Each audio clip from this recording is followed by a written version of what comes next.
Mohave, home of the Thunderbirds, a Grand Canyon region matchup here tonight as the Mingus Marauders travel to Bullhead City to take on the Mohave Thunderbirds. And this will be an important game. Carson Sandoval along with me. It's going to be a gorgeous night. In fact, it's just turning out perfect, isn't it? It is a perfect night. We're going to have about mid-70 degree weather tonight, 6 to 7 mile per hour wind. But once that sun went down, it's beautiful. Perfect night for football. One of the few homestands that's actually looking into the sun and facing west, but the timing's going to work out perfect, at least this time of year, as the sunshine dipping behind the mountains right to the west of Bullhead City, Arizona, almost to the corner of the state. Little bit of a drive, but it'll be worth it as the 2-2 Mohave Thunderbirds take on the 1-3 Mingus Marauders. Mingus 1-0 in the Grand Canyon region with a 38-0 victory over Lee Williams last week at home. Mohave 1-1,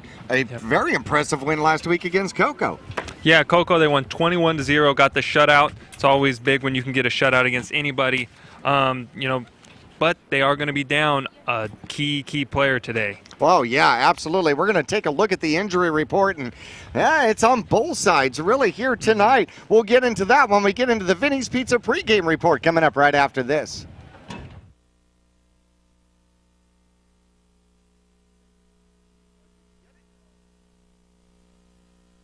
You'll get more miles for your money at Reese's Tire and Automotive Tire Pros. It starts with matching the right tire for you, your vehicle, and driving habits.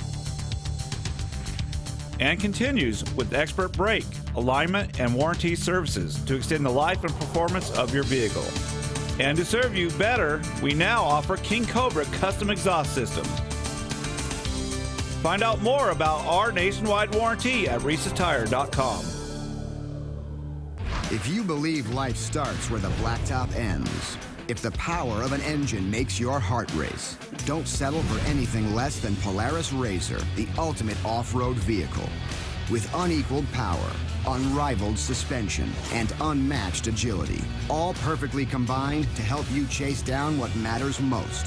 Polaris RZR, we fuel your freedom. Cottonwood Motorsports, located on Route 260 and Western Drive.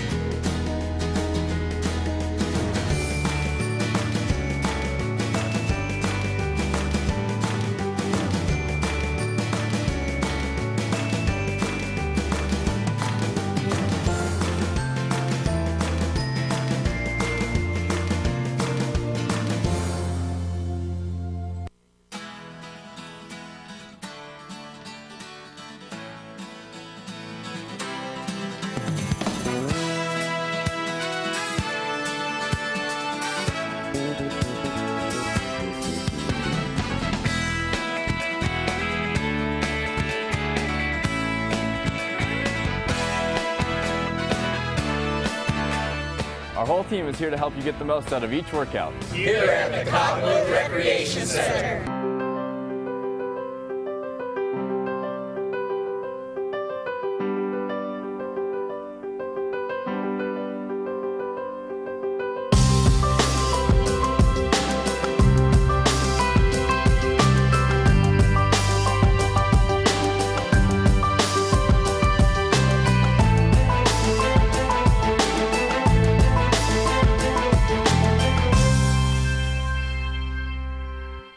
Pond Palace offers a wide selection of jewelry, electronics, musical instruments, firearms, and much more.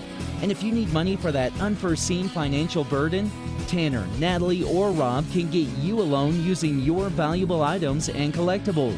Scrap gold, silver, jewelry, guns, and electronics are all accepted. Visit Pond Palace on Calvary Way at 89A in the Dome Building, open 6 days a week, and online at pondpalaceaz.com. Welcome to the Vinny's Pizza pregame report. Call Vinny's now at 646-3333 and have pasta, subs, or a specialty pizza delivered right away. Don't forget the garlic knots and wings. Now let's head back live to the press box for Jackie and Carson. Welcome to the Vinny's pregame report. Vinny's Pizza, of course, on 6th Street in the 89A bypass in Cottonwood. And, of course, they're going to tell you about the Marauder Special. How about the 20-inch one-topping pizza with 20 wings, a dozen knots, all for $29.99. And you can go on in. They're going to have the game on the radio. You can listen to the game. And if you dine in, they're going to give you a 2-liter bottle of Pepsi to go along with it. Vinny's Pizza, Vinny's New York Chef Pizza, of course, our pregame sponsor here. And one of the highlight stories that we're going to get into and jump right into is going to be the Spectrum Healthcare injury report. Mingus has got a few guys dinged up.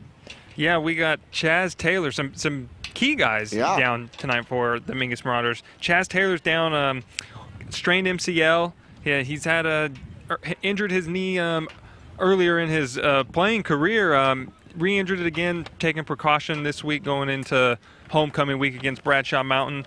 Tyler Kelly will also be out for this contest after he took a big hit in the second quarter of last week's game against Lee Williams.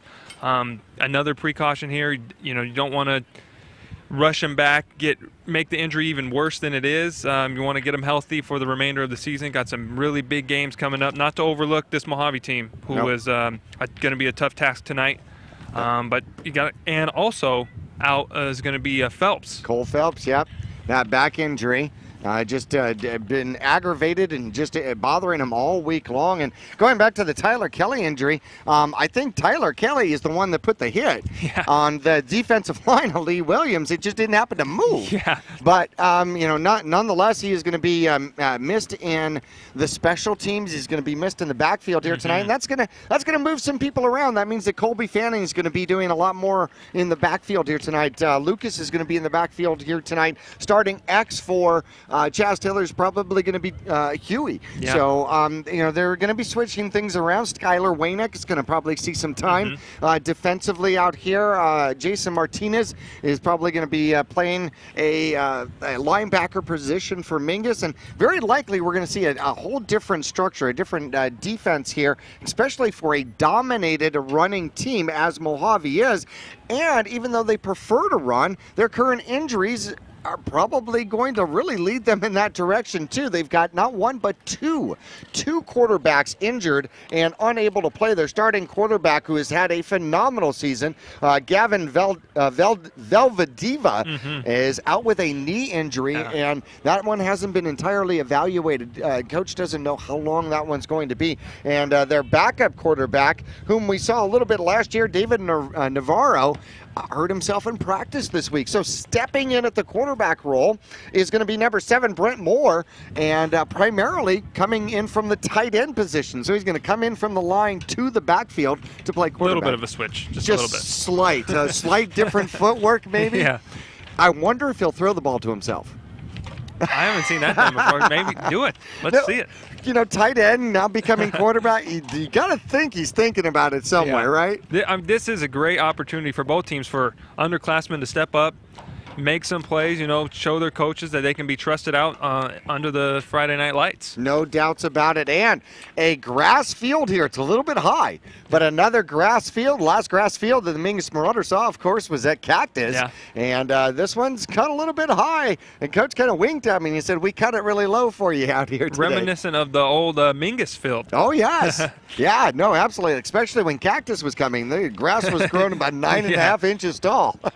No doubts about it. Speaking of Mingus, upcoming things for Mingus Other Sports, what's going on? Yeah, all right. So this week in youth football, we got the Cottonwood Marauders at Baghdad, and last week the Marauders actually won 27-18 over the PV Hitmen.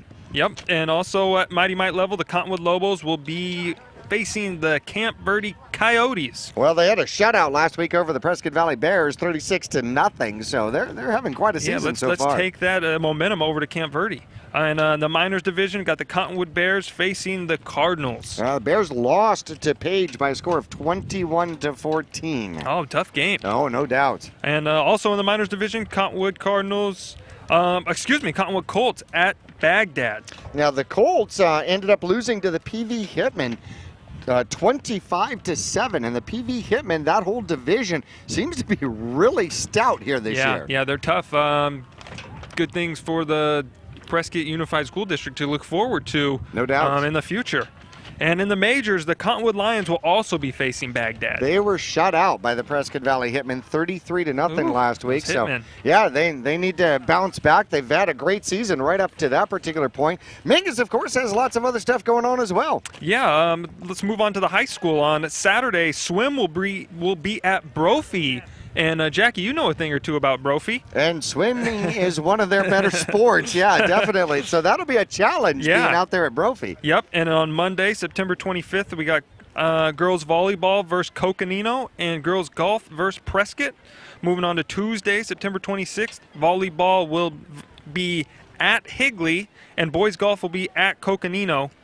And on Wednesday, September 27th, freshman football will be at Cortez. That'll be a good one. The freshman football had a bye week this week, so did not have a game to play. And that was after their Sholo experience. They lost 25-13 up in Sholo. We had 2 touchdowns called back on that one. That was one I play over in my mind. Still can't figure that one out.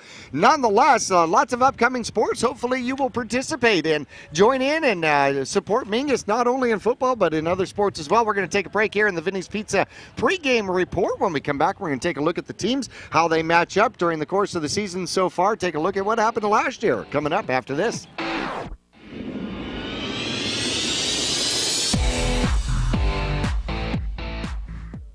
Taylor Waste has been voted the #1 residential garbage service 13 years in a row in Cottonwood and 9 years in a row in Sedona. Why? Because Taylor Waste always offers dependable and efficient garbage service and clean, eco-friendly curbside recycling and positive customer service. Taylor Waste offers a separate recycling container, and our recycling program is clean rather than commingled with garbage. To start service, call your locally owned Taylor Waste, dedicated to providing service tailored to your needs. 2 things we can count on every year: a new set of tax rules and great weather here in northern Arizona. Jackson Hewitt Tax Service, locally owned and operated by Lewis Rice since 1997, is here for you all year long. Your neighborhood Jackson Hewitt Tax Office will help you in all of your taxing situations. Electronic filing is always free with your tax preparation at Jackson Hewitt Tax Service. Get more in return. Call 1-800-234-1040 for an office near you. People often refer to Larry Green Chevrolet as the people place. Keeping that reputation is a priority in the community and with every customer that comes through the door. If you're on the market for a new or pre-owned car, truck, van, or SUV, you'll find their selection extensive and their sales team professional and courteous. You can also count on excellent after-sales service. Visit Larry Green Chevrolet on Highway 260 next to Walmart in Cottonwood. Are you looking for a different approach to healthcare? A place where excellent care is combined with kindness and compassion? If so, welcome to Spectrum. At Spectrum, our approach to healthcare is positively different. From primary care to pediatrics, our staff is dedicated to one thing: you. As a leader in integrated care in Arizona, we treat the whole person because we think everyone deserves to feel better. Spectrum Healthcare, for mind, for body, for all of you. For 30 years, Roxu screen printers have provided Northern Arizona with clean, crisp, quality screen printing. They work with you to make the right choices in creating the right artwork and message to put forth your best image. Choose from brand name products and even fashion-forward designs, including caps, tees, sweatshirts, polos, and jackets. Make Roxu your choice for work and sports uniforms, workwear, resort wear, and more. Find out more at rokzootees.com. Roxu Screen Printers in Cottonwood, where clothing comes to rock. Starting in the late 1920s, Grandpa Gettle and his brothers laid the groundwork for what would become a family legacy. Almost 100 years and 100 patents later, Gettle's High Desert Mechanical continues to raise the bar of quality heating, cooling, and plumbing products and services in the Verde Valley. Call Gettle's High Desert Mechanical Heating, Air Conditioning, and Plumbing at 567-2200 or online at GettlesHDM.com, providing solutions for your comfort. Don't settle, get Gettles, and go Marauders. The Q102.9 plays all the hits. Yo, what's going on? This is Drizzy Drake. Ariana Grande. Maroon 5. This is Rihanna. I'm Shawn Mendes. Hey, it's Bruno Mars. Mars, Ed Sheeran. What's up, guys? It's Justin Bieber. You're listening to The Weeknd. Start your day with Brian James in the morning. You'll get at least 10 songs in a row during your ride home with Julie Page. Zach Sang Show. Catch the Zach Sang Show weeknights 7 to midnight. And Kelly Fox weekends on your home for hit music. The Q102.9 and 104.9 in Prescott and Cottonwood.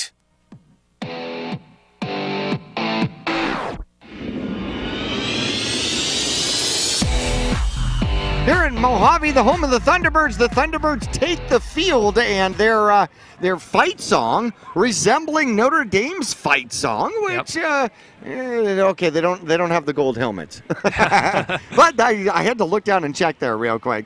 Out here in Bullhead City, the Vinny's pregame report, and of course, if you are not here, don't forget you can dine in at Vinny's, and they're going to give you a 2-liter bottle of Pepsi with your Marauder special, and of course at lunch you're going to get a free soda with the purchase of 2 slices, which is always going on. Yeah, go see Doug, former Mingus Marauder football player. He'll be there making your pizza. Go say hi to him. Great guy.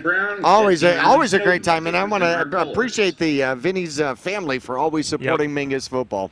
We're going to take another quick little break here from Mohave High School, and we're going to tell you about the helicopters that we've seen. We'll do that when we come back after this.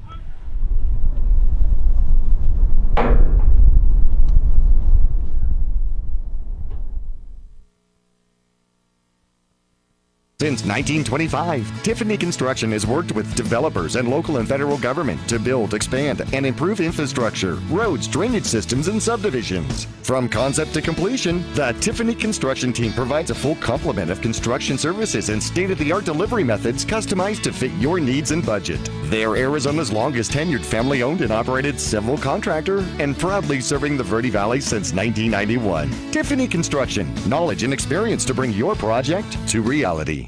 Cliff Castle Casino Hotel. The perfect place to eat. The perfect place to party. The perfect place to laugh. The perfect place to bowl.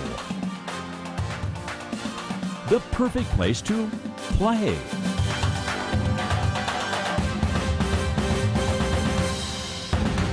This has been the Vinny's New York Chef Pizza pregame report.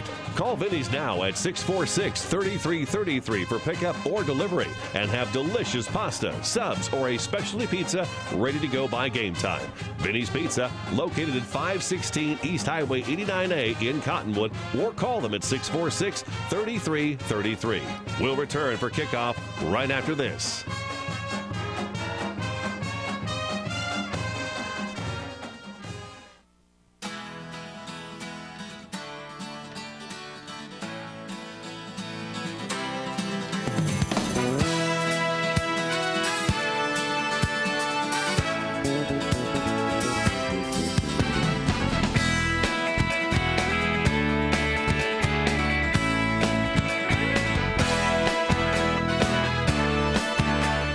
Our whole team is here to help you get the most out of each workout. Here at the Cottonwood Recreation Center.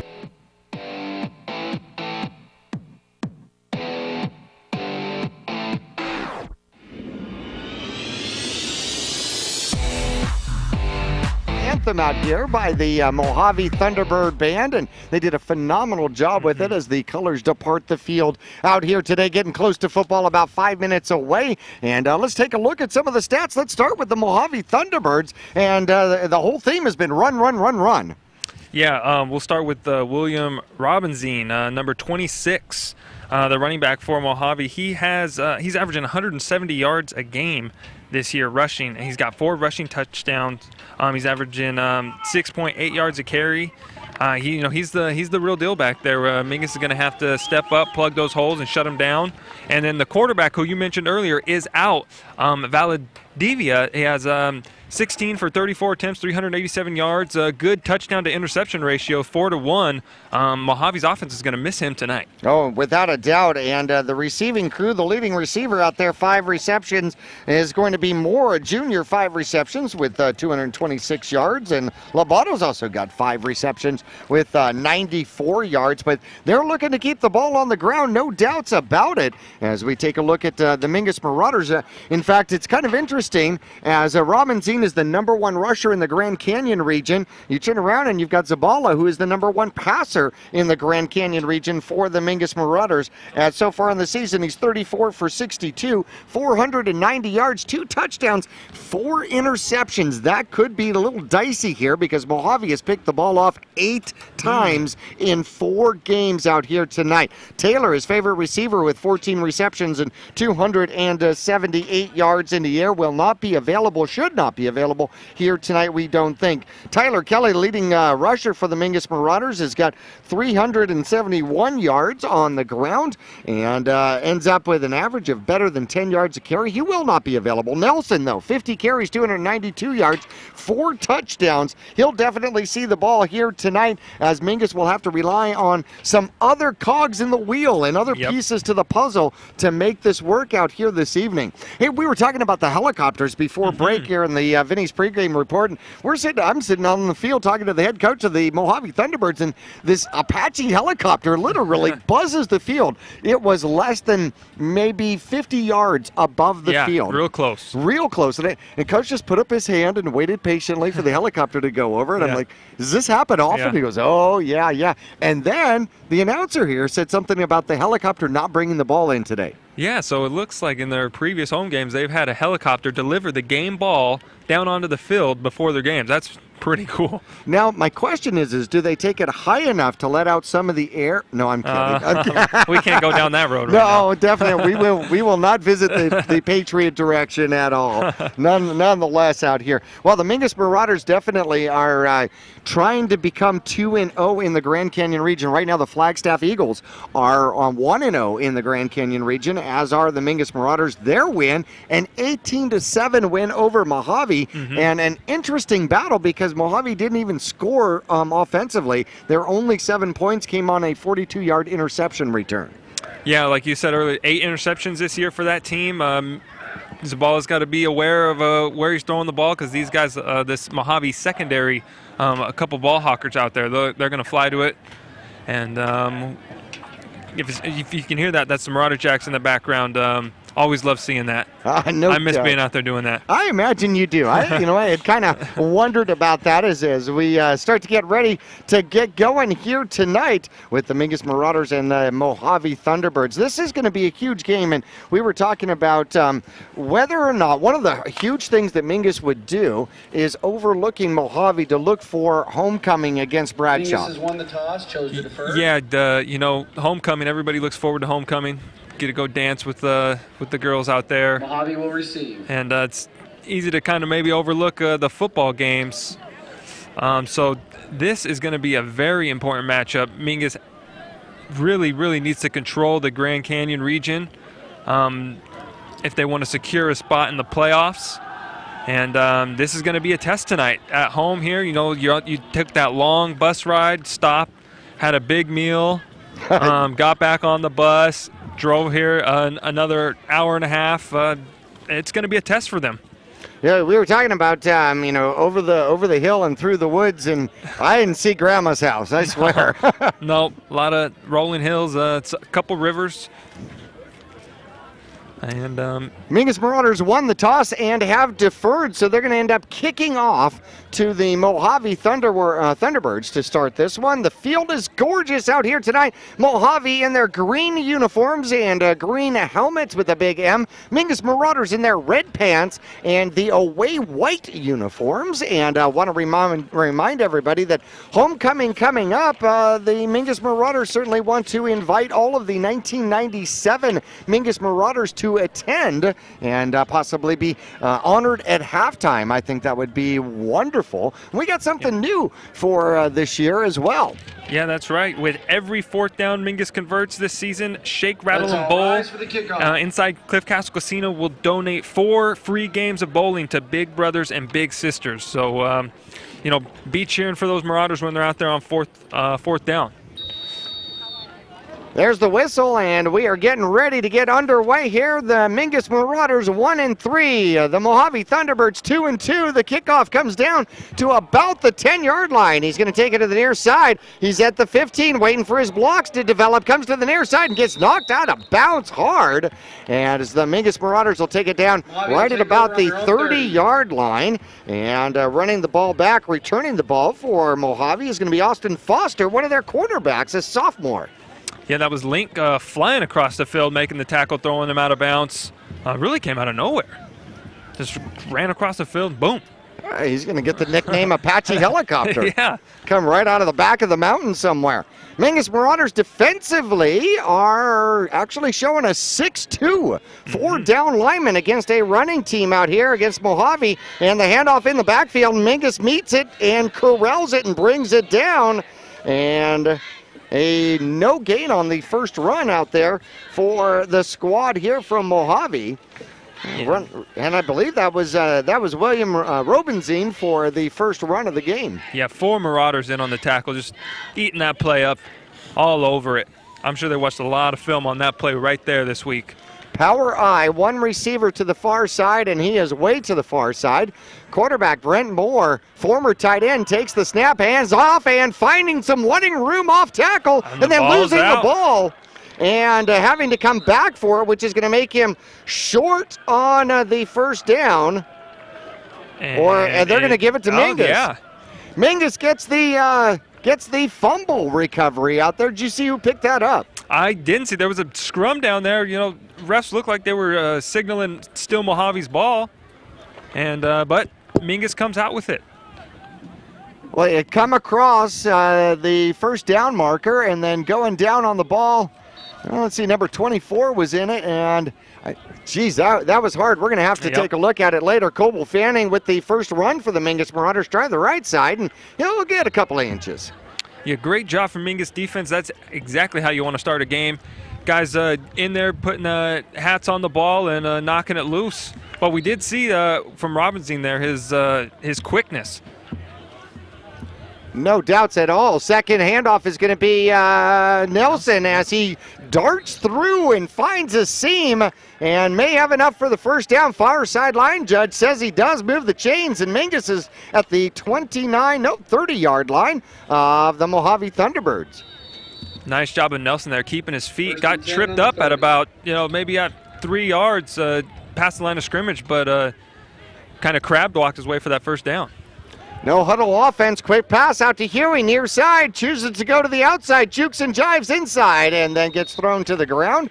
Big number 54 comes along for the helicopter tackle, and completed pass, but a short gain. Yeah, it looked like Huey had a little bit of room inside. Fanning had the block outside, took the DB out of the play, but Huey must have saw something to the outside, thought he could get upfield. He was trying to run away from number 54 is what he was trying to do. All right, so 2nd and 9, Mingus at the 29-yard line, and there's the snap. Colby Fanning fights his way forward and gets stacked up, and the pile goes backward a little bit, but they're going to mark him down at about the 26-yard line. Maybe a gain of 1, maybe a gain of 2 is going to bring up 3rd and somewhat long. 3rd and about 6. Yeah, that was Steven Matthews in on the tackle for the Mohave Thunderbirds. Doing a great job of wrapping up Fanning there. There's the snap, and second back gets the ball, cutting up underneath as Nelson bounces to the outside, runs over a tackle, but fights hard just to get back to the line of scrimmage. It'll be 4th and 6 for Mingus at the Mohave 26-yard line. If you're just joining us, it is first quarter action. 9-12 left to go in the first quarter. Zeros on the board. Mohave second play fumbled. Mingus recovered, trying to drive it in, and a 4th down conversion coming up. We'll see if they get those bowling games up. A little shake, rattle, and bowl here. There's the snap. Throw to the outside, too high for Streck. It'll be a turnover on downs. And we're denied bowling. Yeah. Oh. Man, I needed some Johnny Rockets. I need to go over there and get some chili cheese fries. But Streck open on the play, ran a great route. Ball just sailed on Zabala. But excellent job from that Mohave defense. After their offense put them in a tough position right there, come out and get a stop, get the ball back to their offense. Offset I formation out here for Mohave, and there's the snap. Second back gets the ball, finds his way through, dives through, and gets up to about the 30-yard line. So 4-yard run for the rusher out there, Robenzine. Yeah, he had both hands on the ball that time going through the hole. You think? I saw his coach on the sideline talking in his ear hole. That's never fun. No. Same setup out here for the Mohave Thunderbirds. There's the snap, low snap, and a late handoff, but he runs through a tackle and will drive forward. Strack hit him first, and he bounced off. Yeah. And is finally finished up by McConnelly out there. A short gain, give him 3, so 3rd and a long 3, maybe 4. Not too many people are bouncing off Streck. It shows you just how hard of a runner he is, and that's why he's leading this Grand Canyon region. I'd bounce off Streck. I just bounce off backward. Yep. Bounce onto your bottom. One receiver wide, Mingus, 4 men right there at the line of scrimmage. There's the snap and the handoff. They're going off tackle, runs over a man and a first down. Huey and Link on the tackle, but Robenzine picks up the first down going to the outside. He runs the ball 25 times a game, and so far that's his 5th run, and we were at 7:47 left to go in the first quarter. Yeah, and with his starting quarterback being out, I'm going to say they'll probably feed him a little bit more than 25 tonight. We'll see how big his tummy is, I'll tell you that. Mingus back to the line. Here comes Mohave with a new set of downs. There's the snap. Quarterback runs to the right, hands it off, and the power runner runs right into the Mingus Marauder arms, and a short gain, but he pushes forward for about 3. Yeah, number 48 on the tackle for Mingus. That's Ethan Hayden. You know, Robinson trying to run him over. Hayden got the best of him on that one, I'd say. Just grabbed him up by the shoulder pads, brought him down with him. 2nd and 7, approaching Mingus Marauder territory. Mohave with the ball at their own 43-yard line. There's the snap, low snap, hands it off, hit in the backfield, and no, he's going to keep it himself. And there goes Brent Moore. He's got 1 man to beat at the 20, and Mingus will run him out. Coming all the way across the field is Venezuela for the touchdown-saving tackle. But faked out the radio and television guy for sure as he rambles off a long one going all the way down to the Mingus Marauder 12-yard line. Yeah, kind of lulling us to sleep up here with the, started off the game with 6 straight running plays right up the middle, and then he decides to keep it, bounce it outside, and great run. Just, add a little bit of speed, too, that I wasn't expecting. 45 yards for the former tight end, now quarterback. Hands it off. Robenzine struggling forward. Mingus will eat it up and get the pile down at about the 10-yard line. So 2nd and 8 for the Mohave Thunderbirds, who drive deep into the red zone for the Mingus Marauders, against the Mingus Marauders, first time here in this game. Yeah, they got us up here tonight on top of the press box. I actually like it up here. It's a nice air. You like it when it's not raining. Yeah, right, if it starts raining, then we're going to have to get out of here. One receiver to the near side. Quarterback takes the snap and hands it off, cutting inside, and then getting tripped up and falling down to about the 6, maybe 7-yard line is Robenzine. 3rd and 4 from the Mingus Marauder 6-yard line. That was Zaboda there. He was in contact with his man who was blocking him. He just stuck his arm out there and was able to trip up Robenzine, which is, you're not usually bringing him down with one arm. Fortunate there that he got tripped up and short of the end zone. There's the snap and the handoff coming up the middle, diving forward, might be close to a first down, but doesn't quite get there. They got to get down to the 2, and I think they're at the 3, so it's going to be 4th and a short. 4th and inches, says the announcer out here, and I got to imagine they're going to go for it, although they're certainly within field goal range. Yeah, I'm guessing they're just going to be feeding Robenzine here one more time. Mingus got the goal line package out there looking to stuff this. There's the snap, low snap, and the quarterback's going to keep it, get caught behind the line of scrimmage and down.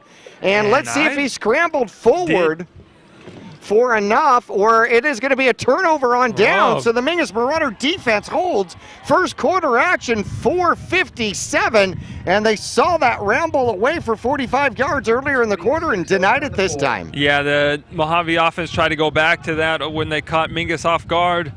Mingus was ready for it right there. Almost got it with the second effort there, but big stop for Mingus down in their territory, and offense will come out, and they got a lot of field in front of them if they want to get some points on the board. Well, so far they're outdoing Mingus with 78 yards of offense. Mingus now only has 14. Second drive, they hand off, coming to the near side, bouncing up and inside, and knocking the helmet off of Zabota. And Zabota's going to have to take a little time out there. He gets 6-7. Well, it gives him a good solid 6 yards and a little bit of room from the line of scrimmage, or from the goal line rather, but gets that helmet knocked off hard. Yeah, he looked like a pinball out there, just boom, boom, and then the helmet, like, I hope he's okay. Tough kid. Mingus runs the other way, and still struggling through is going to be Nelson. Nelson with enough yardage for a first down, moves the chains as he gets across Mingus's own 15 out to the 17. Nelson showing the strength in his legs, got a couple people on his back. Didn't phase him one bit. He's picking up that first down. Mingus, one receiver, two wings, one man in motion. Handoff comes inside and gets it eaten up quickly by the Mohave green defense out there. And Colby Fanning gets back to the line of scrimmage. Yeah, great job up front from the defensive line for the Mohave Thunderbird. They weren't fooled at all by the, Zabala faking the keeper there. They were all over Fanning. 4-man down, 1 man to the outside. Nelson tries the outside, gets caught on the outside, and they blow the whistle dead. He did not go down, but he will lose yardage and lose about 4 yards as they put the ball just inside the 15-yard line. Go up to the backfield, loss of 3 on the play, brings up 3rd and 13. So Mingus in a definite passing situation here. We'll see with Taylor being out tonight, who Zabala looks for here. Spread 3 receivers to the near side, 1 back in the backfield, 1 to the right side, and they throw downfield and off the fingertips of Nelson, and intercepted by number 46 of the Mohave Thunderbirds. Yeah, that is Austin Foster, the sophomore, and add another interception to their totals. They just keep racking them up, and he was in the right place at the right time. Ball tipped into the air, made a great diving catch. From the angle we had, couldn't see if the ball hit the ground or not, but refs say he got his hands underneath it. And Mohave with great field position now. They'll start at the Mingus Marauder 30-yard line and take a timeout to talk about it. With their timeout, we'll take a break. Well, with them, 3:06 left to go. Goose Eggs on the board here at Bullhead City. The Mohave Thunderbirds, Mingus Marauders are back after this.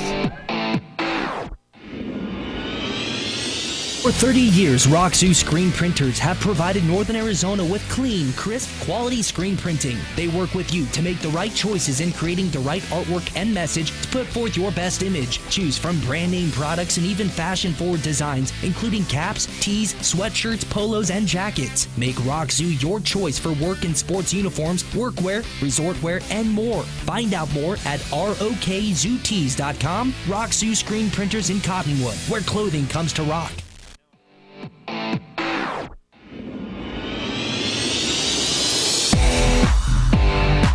Last time these two squads met, the Mingus Marauders put 42 up on Mohave in the first half. A little bit of a different story here. Power I once again from the Mohave Thunderbirds at the Mingus Marauder 30-yard line. They hand it off, and Robazine will split defenders, and a flag flies as he picks up 9. We'll see what the penalty is, whether it's going backward or adding to the 9-yard rumble to the Mingus Marauder 20-yard line. Yeah, seeing a lot of good sportsmanship out there right now. A lot of guys helping each other up, patting each other on the backs. good to see that out there, especially with all the injuries that have been taking place for both squads. Number 26, Romazine with a 10-yard carry on the play. Talking to the Mingus Marauder captain out there, and Colby Fanning is going to go ahead and say, we'll take the hold. So it's going to be a holding call. And it looks like the holding call is going to take place at the 24-yard line. So it'll be first and about 13. Holding on Mohave. First and 14 from the 34-yard line. So first penalty of the game comes, well, we almost made it. Yeah, that's not bad. Jeez, almost made it through a quarter without a penalty. How about that? The 10-yarder holding penalty will move Mohave back here a little bit. As Mingus regroups the defense and tries to figure out how to stop that knifing Mohave running game. 4 men in the backfield. Once again, offset eye. They're going to throw the ball, looking to throw the ball, come to the near side. Mingus all over it quickly and not getting fooled at all. Coming up quick is going to be Colby Fanning. Yeah, and, great job from the defensive backs there, reading their keys. Pass is complete, gain of 3 on the run, play. Run all night so far from Mohave. Kind of interesting to expect a pass there with the success they've had on the ground, but great job from Fanning coming up and making a good tackle, the open field tackle, and it sets up a long second down. Well, trying to throw out of the backfield, I don't think that's a bad idea to try to spread out the defense. There's the snap and the handoff, cutting up the middle, but some running room is going to be Robazine, and he'll rumble and stumble forward into the red zone and pick up a first down, give him 13 on the run, and he's going to move the chains all the way to the 15. Yeah, and it's another great run by Robazine. Actually, there's been a lot of really slow snaps from the center to the quarterback. Quarterback in the shotgun so far all night, but the ball's getting there slow, and fortunately for Mingus, because if they time up that snap with the handoff to the running back, Robinson can have a little bit more success. Brent Moore in the backfield takes the snap. He's going to keep it himself. Come to the near side. Mingus wraps him up, brings him down, a short gain as half the team went after Robazine, as I would certainly imagine pick up 2 for the quarterback here. And good rushing yards here in the first quarter, 96 yards on 11 carries for the Mohave Thunderbirds. Yeah, Mojave's doing a nice job up front. They got 2, a big a guard and a tackle on the right side. Got number 76 and number 78, and Robenzine's just been running right behind him. Well, you certainly asked the question, where's the beef? There it is. Yep. Handoff, Robazine cuts up the middle and gets tripped up by Strick, but he'll fall forward for about 4, and it'll bring up 3rd and a manageable, maybe 3rd and 4 from the Mingus Marauder 9.5-yard line. Pick up a 3 on the play, brings us to 3rd. See, Mingus can hold here again, down with Mohave in the red zone. Would be a huge stop if they can get 2 back-to-back stops down here.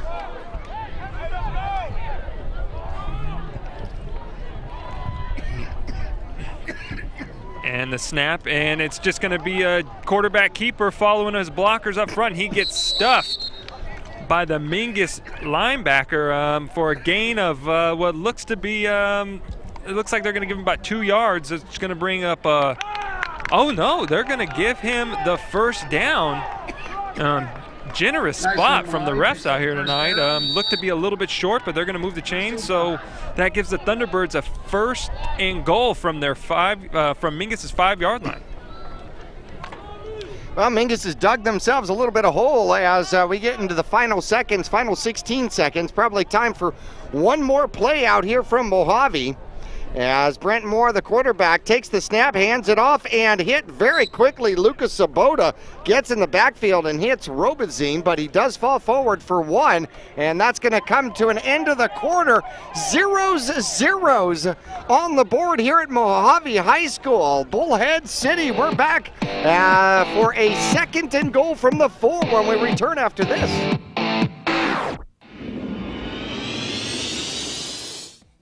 You'll get more miles for your money at Reese's Tire and Automotive Tire Pros. It starts with matching the right tire for you, your vehicle, and driving habits. And continues with expert brake, alignment, and warranty services to extend the life and performance of your vehicle. And to serve you better, we now offer King Cobra custom exhaust systems. Find out more about our nationwide warranty at Reese'sTire.com.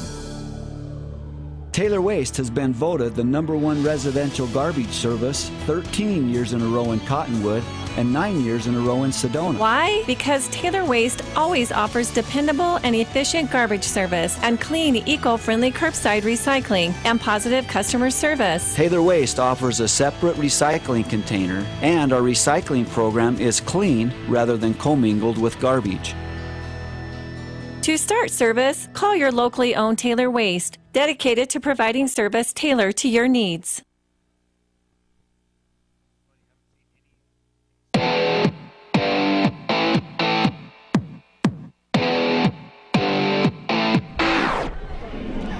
It has been power I all the way for the Mohave Thunderbirds, and looking to try to dot it with a second and goal from the Mingus Marauder 4-yard line as we start the second quarter here in Bullhead City. Jackie Bessler along with you. Carson Sandoval off to my left. There's the snap. They hand it off to and is he still going?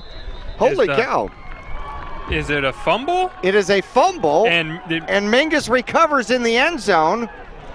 And yeah, let's take a look at this. Going through the middle of the line, and there's the fumble right there, and it rolls into the end zone. Mingus recovers in the end zone, and I didn't see who covered from our angle up here, but the Mingus Marauders will get the ball back and get it at the 20. A huge break for the Mingus Marauders. Second fumble for Robazine out here today.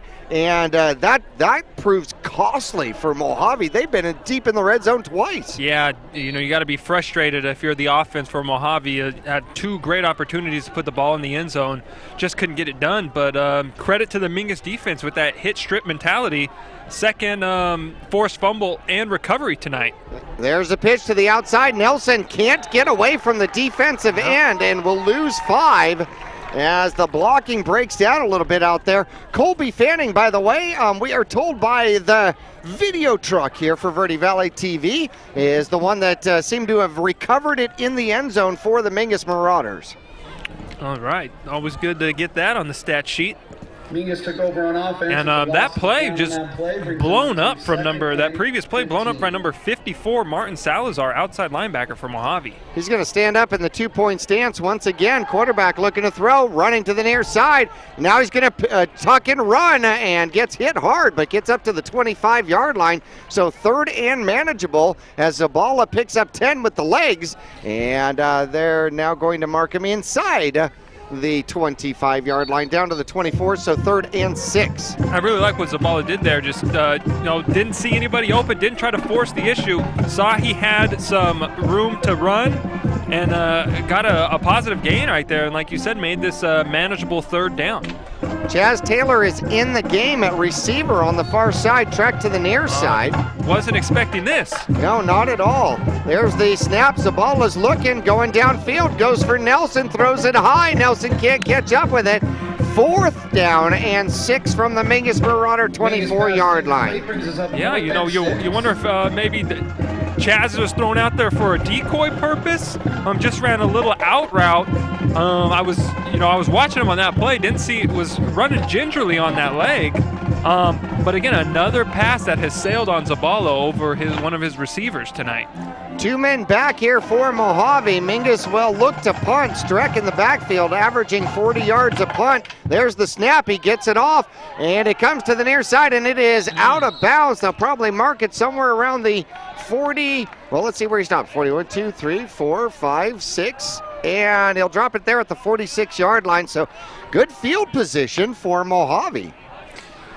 Yeah, the Mingus defense, they're getting back on their heels, but they've found a way so far to keep Mohave out of the end zone. I don't know how much longer they're going to be able to keep that up for with this great field position that Mohave keeps starting with. Not only that, but time of possession in this game, not a stat that we are able to keep with everything else that we're doing. Now they remark it at the 45-yard line. Okay. So 1st and 10. Nonetheless, time of possession greatly in favor of the Mohave Thunderbirds. Quarterback takes the snap and hands off and hit right at the line of scrimmage. Streck is going after the ball like a man. And Robazine gets nowhere from the line of scrimmage, but we have an injured Mingus Marauder player, and it looks to be Ethan Hayden. Yeah, he went down. He was in on the hit with Streck. They hit the running back real hard, both of them. It was a big collision, and Hayden unfortunately seems to be in a bit of pain here. He's down right at about the 40-yard line, and we've got trainers coming out from both squads to take a look at him. And he's hurting at the moment. We're going to take a quick break here from Bullhead City, Mohave High School, home of the Thunderbirds. 0-0, 10-13 second quarter. Mohave with the ball, 2nd and 10 when we return after this.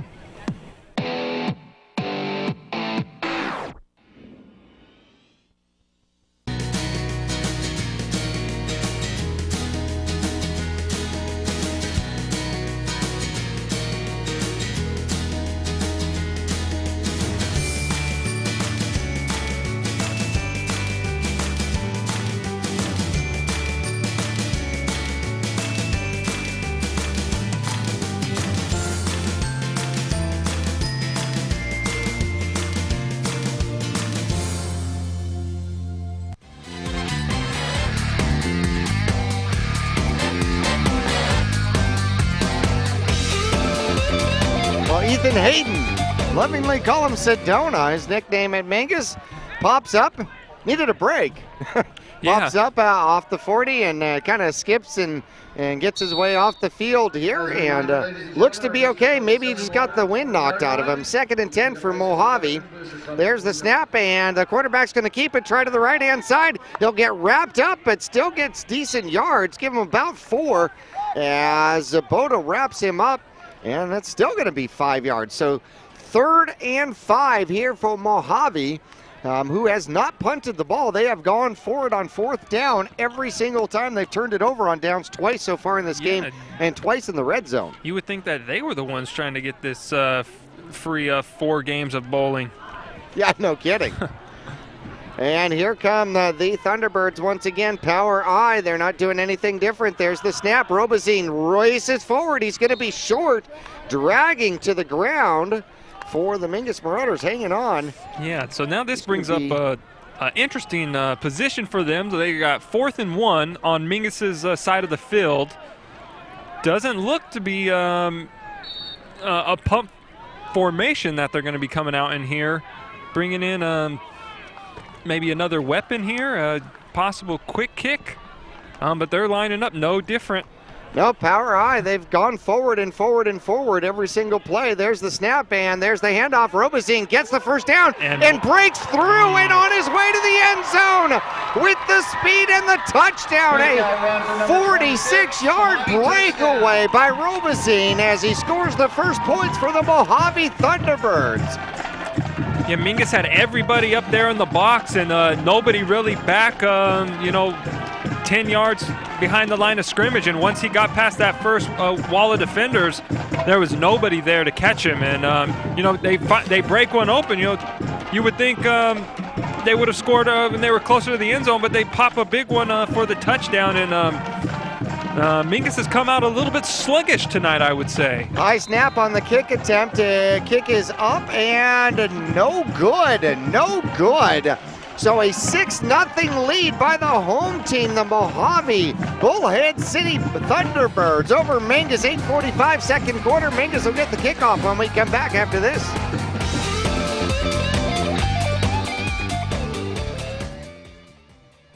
Q102.9 plays all the hits. Yo, what's going on? This is Drizzy Drake. Ariana Grande. Maroon 5. This is Rihanna. I'm Shawn Mendes. Hey, it's Bruno Mars. Ed Sheeran. What's up, guys? It's Justin Bieber. You're listening to The Weekend.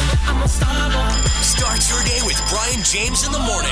You'll get at least 10 songs in a row during your ride home with Julie Page. Zach Sang Show. Catch the Zach Sang Show weeknights 7 to midnight. And Kelly Fox weekends on your home for hit music. The Q102.9 and 104.9 in Prescott and Cottonwood.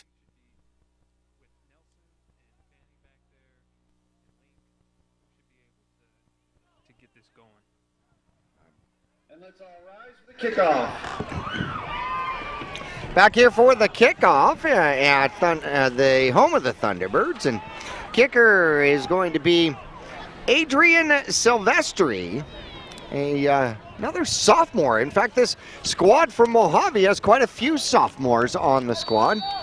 Mingus knows what that feels like. We had a lot of sophomores on the squad last year that happened to be juniors this year. Short kick as Blinares will take it about the 15-yard line, try the left-hand side, tuck it in, weave his way through, and then get swallowed up by the pile at about the 35-yard line. Nice job of Blinares there, just getting the ball, getting right upfield, and putting Mingus at 35-yard line. Let's get the offense going here. They picked up one first down, but since then, they've looked a little bit slow. Zabala hasn't really been as tight with his passes as we've seen in the previous 4 games. You'd really, since the running game hasn't been there, it'd be nice to see that passing game get on track. Chaz Taylor will spread far to the opposite side, far left out for the Mingus Marauders. One receiver to either side. And a man in motion for the Mingus Marauders. Zabala throws, they throw out to Taylor. Taylor dives forward, picks up the first down, give him 10 on the reception. And that is the second completion of the game by Zabala, who's got 2 receptions, 11 yards. Yeah, nice job of just getting a quick little hitch pattern there to Chaz, and a big target. He's going to get that ball. He's going to fall forward every time he gets it. And picks up a big first down that I think Mingus needed to get a little bit of momentum going here. Man in motion once again for the Mingus Marauders. They will run it up the middle and pick up a couple in a cloud of green as Mingus drives the ball up to about the 47-yard line, trying to get into Mohave territory for the first time. Yeah, how often do you say that, Jackie? We're almost halfway done with the second quarter, and they haven't been on the Mohave side of the field yet. 46-yard line, didn't give him quite 2 for Zabota in the backfield. And Link's going to come to the near side. Chaz Taylor's going to come to the near side. They're going to send Contreras all the way across the field. Does a 50-yard dash to get to his spot. Yeah.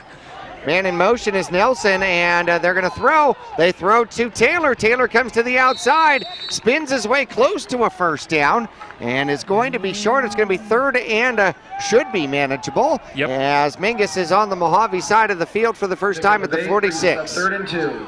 I like what Coach Young has done here, getting Chaz, getting him involved here. Like you said, we weren't expecting to see him tonight. It's nice to see him out there. Hopefully, he doesn't get overused out there when he gets injured again, but I like getting him involved, picking up some big yardage for Mingus offense. No huddle offense once again for Mingus as they send a man in motion. They'll back out of it, look for a different play, and the play is timeout. Timeout Mingus, and with 6:19 left to go, a big 3rd and 2. Mingus down 6-0. We'll take a break from Mohave High School. We're back after this. Timeout Mingus.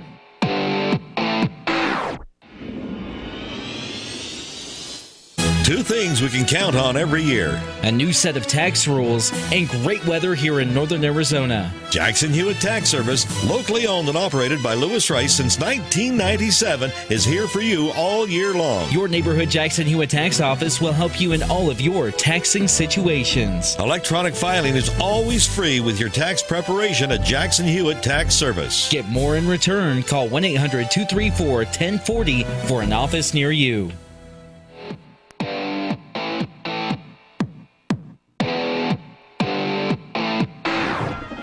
I want to thank Rice Accounting Jackson Hewitt for being a sponsor of Mingus Marauder football. Again, they are a perpetual Mingus sponsor out there. Mingus 3rd and 2, and they will hand the ball off and driving forward. It'll make it 4th and short. He doesn't quite pick it up, and it is going to be marked right at the 45-yard line. So 4th and about a half a yard for the Mingus Marauders, and they're going to jump right back out to look at this again.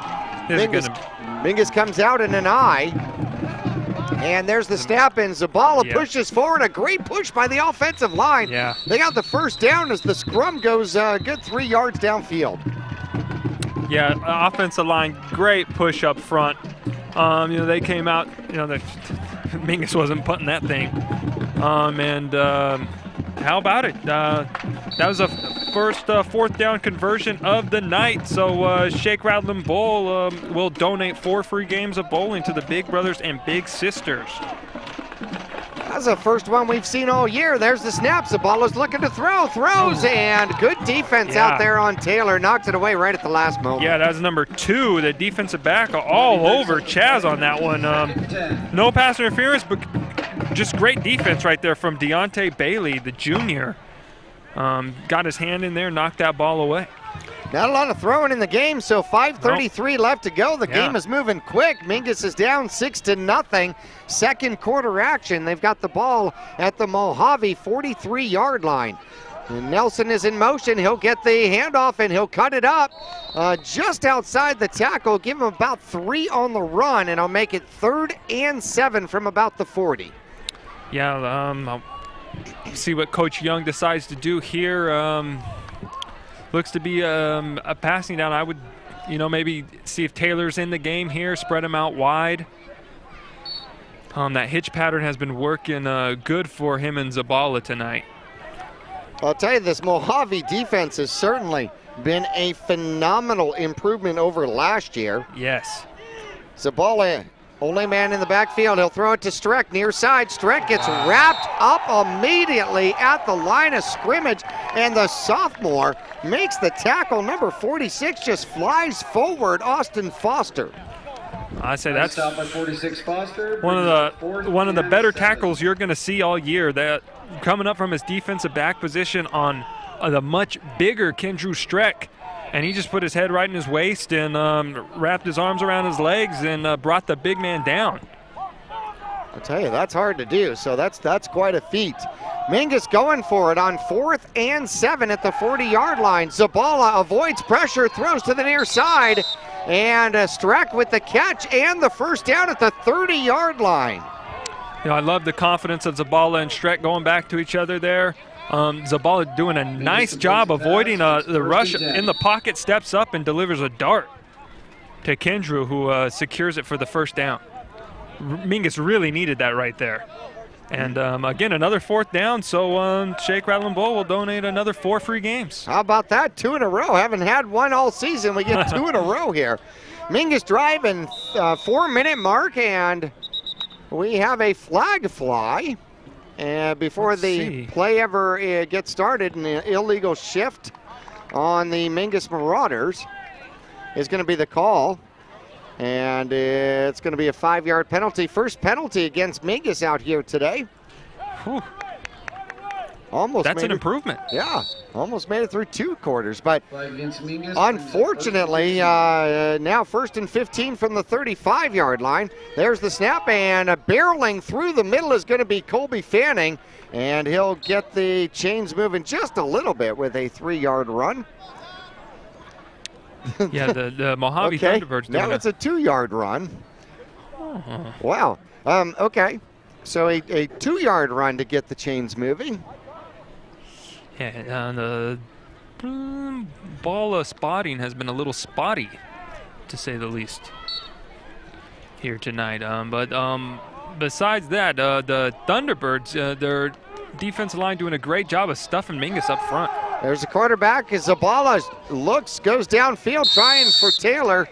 Taylor not quite as fast as he might usually be. Can't get underneath that one. So 3rd and 13 now for the Mingus Marauders. Yeah, you can see clearly that Chaz is not 100%. He's got a brace on tonight. Hasn't been wearing that the first 4 games. That has definitely got to be slowing him down a little bit. And they're going to spread him out wide to the left-hand side, though, again. And, since he's come in, he hasn't come out. Link goes to the far side on the near side. Chaz Taylor on the far side, other side. And the throw goes downfield, and there goes Nelson. Nelson rumbling and stumbling to the end zone. Touchdown, Mingus. 33 yards on just the quick hitter from the wing position. And the Mingus Marauders tie it up.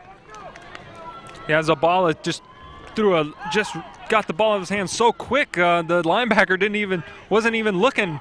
And awesome job by Nelson, just securing it and getting into the end zone. And Mingus is going to line up and go for the 2-point conversion here. And Mingus throws to the back of the end zone, and Streck gets the 2-point conversion. And Mingus now takes a lead 8-6 with 2:48 left to go here in the second quarter. We'll return for more Mohave and Mingus Marauder action after this.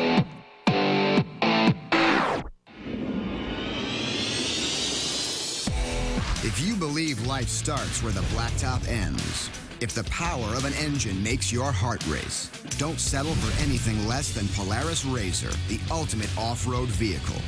With unequaled power, unrivaled suspension, and unmatched agility, all perfectly combined to help you chase down what matters most. Polaris RZR, we fuel your freedom. Cottonwood Motorsports, located on Route 260 and Western Drive.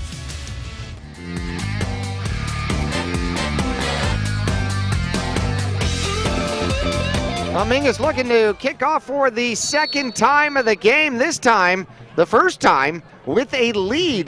The Nelson 33-yard pass play, and then Streck with the two-point conversion. They're going to kick it near side. It'll come down, and the sophomore trying to get back to the outside, breaks one tackle and gets back inside and down to about the 43-yard line. And a good return as Mingus unable to contain it on the near side. Yeah, he's not a very big guy at all, but shifty. Shifty, quick feet, and made a couple Mingus defenders miss. And that's Foster there, the sophomore, like you mentioned. He's having himself a ball game. That young man's going to be a heck of a player in the years to come, and sets his squad up with pretty darn decent field position at their own 43-yard line once again. Brent Moore, the third-string quarterback, takes the snap and hands it off. There is Robazine once again, going sideways, forward, sideways again, falling forward. And a great spot takes him into Mingus Marauder territory down to the 48-yard line. Yeah, Robazine just can carry a few defenders. We've seen this from some other running backs from previous Mingus Marauder football games this year. But Robazine doing a nice job of keep pumping those feet, and he gets stuffed up the middle on his second attempt here. And that would be the big number 77 for Mingus with the stop. And Robazine is down. McConnelly and Steffens with the tackle, and Robazine is down right at the 50-yard line. Yeah, if you're Mohave, you do not want to see that at all. Holy cow, it was a short down situation, and they're going to lose 1 yard on it. But he had 114 yards on 18 carries out there, and we've got an injury timeout right in the middle of the field here. We're going to take a break with 1:31 left to go in the second quarter. Mingus on top, 8-6 over Mohave. We'll return for more action after this.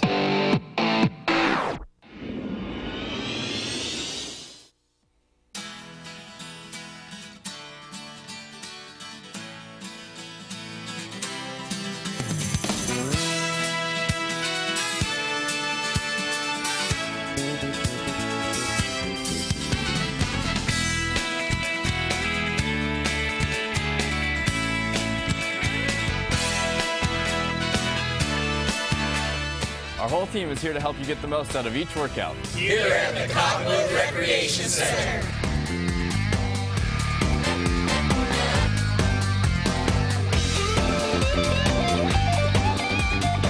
Back here at Mohave High School, here's a great sign as Robazine does get up and is walking off the field under his own power and may have just had the wind knocked out of him, but I tell you what, 18 carries in the first half. He's already got 114 yards, but 18 carries in the first half. That is a lot for any player at any level. Yeah, you know, as a running back, you get hit on every play. If you get it 18 times, you know, on the defense, they're trying to hit you as hard as they can. You're going to take some hits. Power I back out there for the squad from Mohave. The quarterback's going to keep it. He'll pick up the first down, and rumbling and stumbling into Mingus Marauder territory down to the 36-yard line is Brent Moore, as he will rip off another 10 rushing yards against the Mingus Marauders. Yeah, does a really nice job of waiting for his blocks to set up. He's a patient runner back there, and when he sees that hole, he gets right through it, and he's a tough guy to bring down. 2 receivers now out to the right-hand side for Mohave. Moore takes the snap, looking to throw the ball, throws the ball. He has a man wide open, threw it short as he tried to get the ball to number 19 out there. No, pardon me, it would have been 18. Which would have been Adrian Silvestri. Yeah, and if that pass was a little bit higher and able to catch it on the run, that would have been a touchdown for Mohave because there was not a Marauder within 20 yards of him. Just sneaked him out of the backfield, did they? All right, 1 man in the backfield. Actually, 3 men in the backfield. 2 receivers now. Once again, could be another passing play. They just showed it. There's the snap there as they hand off, and Mingus swarms on that one and absolutely steals his lunch money. Yeah. Not getting anywhere with the ball is number 27, Devin Lobato. Yeah, there were 5 Mingus Marauders in on that tackle there. Nowhere for him to go. And Mingus looking to stop the Thunderbirds right here and get the ball with a little bit of time left here in the second half. Well, we're going to go ahead and keep it here with Mohave taking the timeout. 3rd and 12. Mingus, of course, has 2 timeouts left. 53 seconds left to go in the first half. Mingus on top by 2. 8-6. Yeah, it's been a defensive battle here tonight. The defense coming out, Mingus forcing turnovers. Mohave, forcing Mingus into a lot of 4th downs. And luckily for Mingus, on that last possession, they had converted on a couple of those and was able to turn that drive into points. Right, absolutely. 3 turnovers in the game. 1 interception of Zabala off a tipped pass. 2 fumbles by Robazine out here, who is finding himself probably with an early halftime. And Mohave with 53 seconds left to go, looking to take the snap. There's the snap. Quarterback looking to throw. He's got a little time. He's going to take off to the right-hand side. He's got room. Looking for the sideline and will run out of bounds short of the first down. However, will pick up good yardage, making it 4th and probably manageable out there as he gets inside the Mingus Marauder 30 down to the 27. I thought Fanning was going to put a big hit on him, close to being out of bounds. Smart play, holding up, not hitting the quarterback, because these refs out here like to protect those quarterbacks. If you touch them anywhere outside the field of play, you're most likely going to see a flag. And nowadays you can almost not breathe in the area of a quarterback. Yeah. Power I once again here from Mohave. They're setting that big line. There's the snap. There's the handoff. Lobato jukes to the left, jukes to the right. And we've got a spot on the near side, which is different from the far side, and they're gonna go with the far side, and it'll be a first down at the 25-yard line. And the clock is stopped with 36 seconds. Now they're going to get it winding. And a first down run by Lobato out there of 2 yards gets the first down at the 25-yard line. In hurry-up mode for Mohave, there's the snap. Quarterback's looking to throw, throws to the near side. There's the catch and a big hit. Holy cow. Link came back and just absolutely leveled the receiver on that, who is number 28, Oren Morin, the halfback, and that's going to create a 5-yard gain, but a timeout with 16 seconds left to go. We'll take a quick break. Actually, no, you know what? We'll leave it here. Yeah. We'll leave it here. Holy cow, Link just felt like, uh-oh, I left my territory and got back in a hurry. Yeah, luckily the ball was kind of a little slow getting there, gave Link time to get back into position to make the play, and he probably just earned himself a hard hit T-shirt on Monday when they go through films. That was just a perfect form tackle, drove him right into the ground. I'm really glad actually to see the halfback for Mohave get up after that hit. No kidding, but he might be going for an ibuprofen at halftime. Holy cow, 5 yards on the reception. Now, certainly within scoring range, because Mohave has shown the ability to kind of break something for big chunks here. The ball just barely in red zone. That's almost the pink zone. It's so close to the 20 out there. 16 seconds left to go in the first half. Becomes the pink zone in October, right? Yeah, that's right. There we go. So you got to wonder whether or not they've got enough time to run 2 plays or if they have to pass.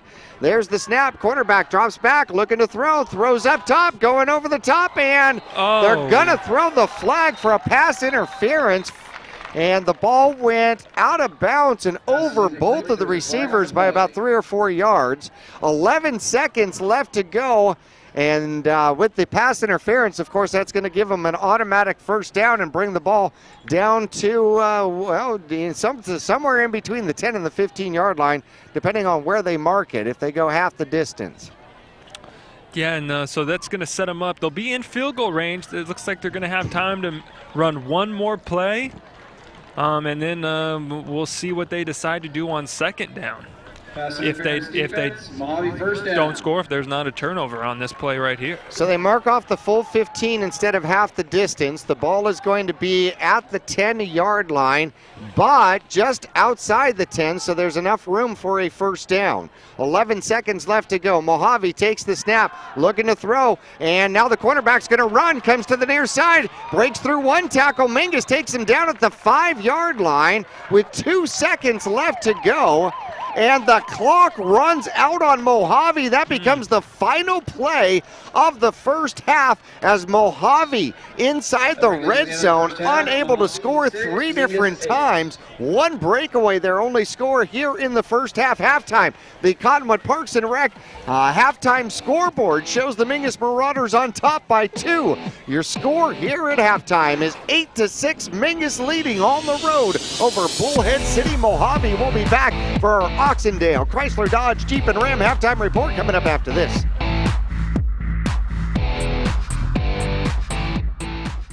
If you believe life starts where the blacktop ends, if the power of an engine makes your heart race, don't settle for anything less than Polaris RZR, the ultimate off-road vehicle.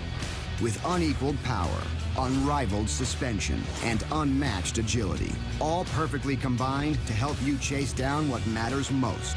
Polaris RZR, we fuel your freedom. Cottonwood Motorsports, located on Route 260 and Western Drive.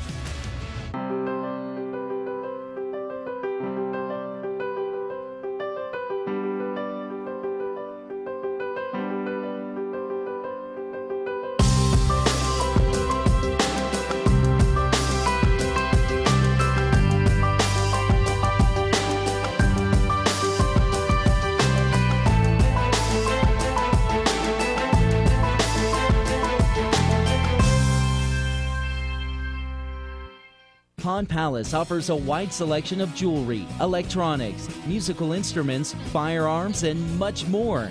And if you need money for that unforeseen financial burden, Tanner, Natalie, or Rob can get you a loan using your valuable items and collectibles. Scrap gold, silver, jewelry, guns, and electronics are all accepted. Visit Pawn Palace on Calvary Way at 89A in the Dome Building, open 6 days a week, and online at pawnpalaceaz.com. Starting in the late 1920s, Grandpa Gettle and his brothers laid the groundwork for what would become a family legacy. Almost 100 years and 100 patents later, Gettle's High Desert Mechanical continues to raise the bar of quality heating, cooling, and plumbing products and services in the Verde Valley. Call Gettle's High Desert Mechanical Heating, Air Conditioning, and Plumbing at 567-2200 or online at GettlesHDM.com, providing solutions for your comfort. Don't settle, get Gettles, and go Marauders. Welcome to the Halftime Report, brought to you by Oxendale Chrysler Dodge Jeep Ram. They're a dealer for you, located on Highway 89A in Cottonwood or online at mattsays.yes.com. Stick around for the first half recap, including Marauder highlights, scores, and stats. And now let's head back to the press box. Here's your announcers, Jackie Bessler and Carson Sandoval.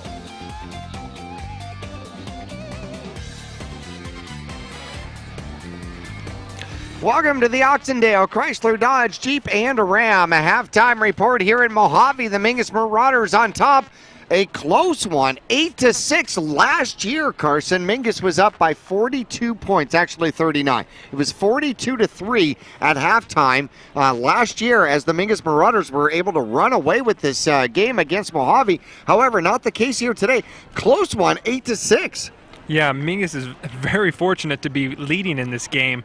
Mojave's been in the red zone 3 times, haven't been able to score. The one score actually came from, outside the 30-yard line. And, Mingus, I thought, in my opinion, they've come out a little bit sluggish here. It is a long bus ride over here. Still no excuse to come out flat, especially in a Grand Canyon region game. They know they have to run the table here in their division. So we're gonna hope we see a much a more enthusiastic team coming out for the second half. Well, certainly so. I mean, defensively, Mingus has done fine. Yeah. But offensively, struggling to move the ball. And, of course, the injury to Chaz Taylor certainly plays a major role. And, of course, Tyler Kelly not being with the squad here today, that is a major blow to the Mingus Marauder offense. But nonetheless, Mingus is still able to put together a 2-point lead. Let's go ahead and go through the scoring. No score whatsoever in the first quarter. Second quarter, 8:45 left to go. And Mohave would score first as Robazine is stopped. No, he isn't. He's breaking away and will stumble and rumble and saunter for 46 yards and the touchdown. The extra point was wide left and no good, so it was 6-0. Later in the corner, 2:48 left to go after 2 fourth-down conversions completed by the Mingus Marauders. A quick little wing dump pass out to Alex Nelson, and the speedster finds the touchdown and finds the end zone for the touchdown. The 2-point conversion, a quick pass to Strick in the back of the end zone, and 8-6 is our score here at halftime. Low-scoring affair. Yeah, Mingus did a good job this week working on those 2-point conversions. Last week they only converted 1 of 7, I believe it was. 1 of 6, and that was a point of emphasis this week during practice. They come out, run it perfectly. Strick catches it, and that's right now. It comes down to special teams. It's the difference in this ball game tonight, right now. Well, Mingus will get the ball first in the second half. They won the toss to begin the game, deferred, gave Mohave the ball first, so they will get the ball here in the first or second half. It'll be interesting to see what kind of adjustments the Mingus Marauders choose to make out here, whether or not they can throw the ball, whether or not they are going to find a way to run the ball here against Mohave, whose defense has been phenomenally improved since last year. Yeah, and when Mingus comes out, it's going to be based off of if Robenzine for Mohave is going to be able to play in the second half. We saw him get hurt late in that second quarter. I know the Mohave coaching staff relies heavily on him. So if he's not able to go in the second half, Mingus is definitely going to key in on their third-string quarterback, who's having a good night here against Mingus.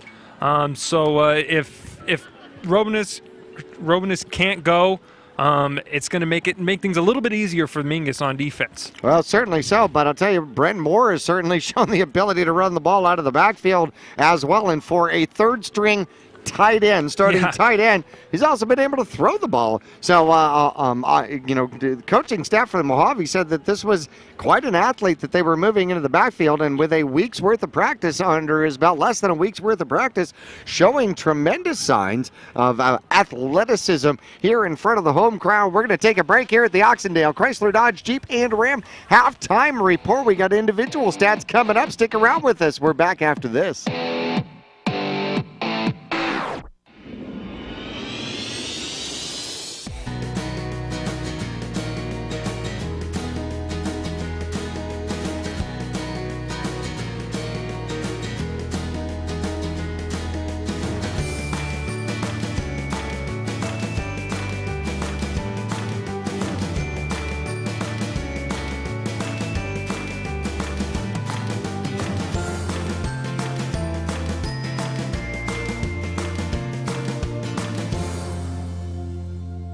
Two things we can count on every year: a new set of tax rules and great weather here in northern Arizona. Jackson Hewitt Tax Service, locally owned and operated by Lewis Rice since 1997, is here for you all year long. Your neighborhood Jackson Hewitt Tax Office will help you in all of your taxing situations. Electronic filing is always free with your tax preparation at Jackson Hewitt Tax Service. Get more in return. Call 1-800-234-1040 for an office near you. Are you looking for a different approach to healthcare? A place where excellent care is combined with kindness and compassion? If so, welcome to Spectrum. At Spectrum, our approach to healthcare is positively different. From primary care to pediatrics, our staff is dedicated to one thing: you. As a leader in integrated care in Arizona, we treat the whole person because we think everyone deserves to feel better. Spectrum Healthcare, for mind, for body, for all of you. For 30 years, Roxu screen printers have provided Northern Arizona with clean, crisp, quality screen printing. They work with you to make the right choices in creating the right artwork and message to put forth your best image. Choose from brand name products and even fashion-forward designs, including caps, tees, sweatshirts, polos, and jackets. Make Roxu your choice for work and sports uniforms, workwear, resort wear, and more. Find out more at rokzootees.com. Roxu screen printers in Cottonwood, where clothing comes to rock. Since 1925, Tiffany Construction has worked with developers and local and federal government to build, expand, and improve infrastructure, roads, drainage systems, and subdivisions. From concept to completion, the Tiffany Construction team provides a full complement of construction services and state-of-the-art delivery methods customized to fit your needs and budget. They're Arizona's longest tenured family-owned and operated civil contractor and proudly serving the Verde Valley since 1991. Tiffany Construction, knowledge and experience to bring your project to reality.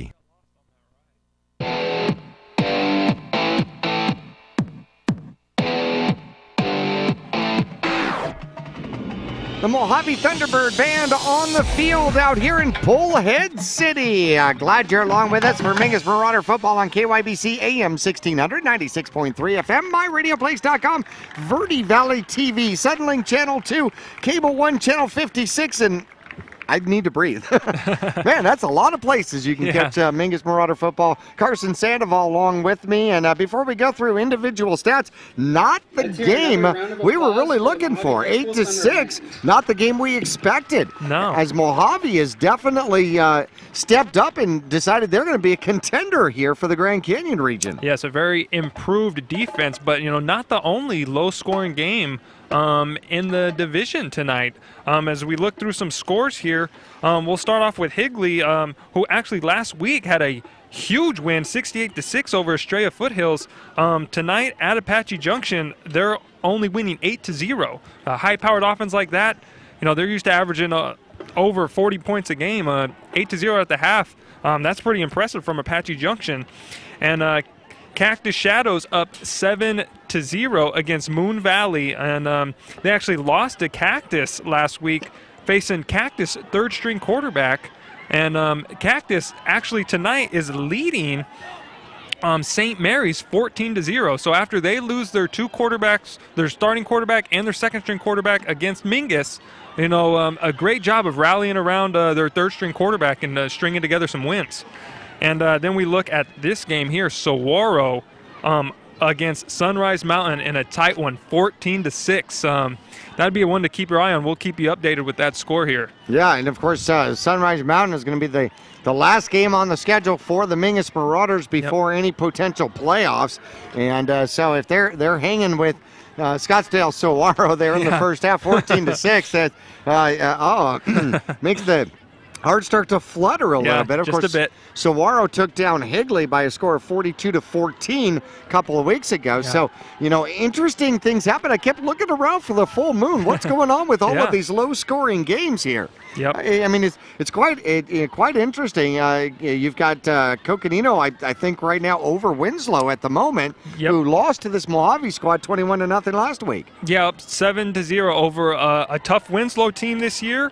And then you look here at Flagstaff, 4-0, trailing at Bradshaw Mountain, or against Bradshaw Mountain, 9-7. So that'll be another big Grand Canyon region game to keep our eye on, and we'll keep everybody updated with those scores as we go along here tonight. That'll be a good film to have, as you start to figure out the real strengths and weaknesses of every team, and that'll be a good one. Yeah, Flagstaff 4-0, and they haven't played the most difficult of opponents. However, I've said it often, you still have to beat the teams that you're supposed to beat. Yeah, win is a win, and you look out here tonight at a game like this, it's 8-6. You look at the score of last year, 40-something to 10. Mingus really had their way with Mohave. Not the case here tonight.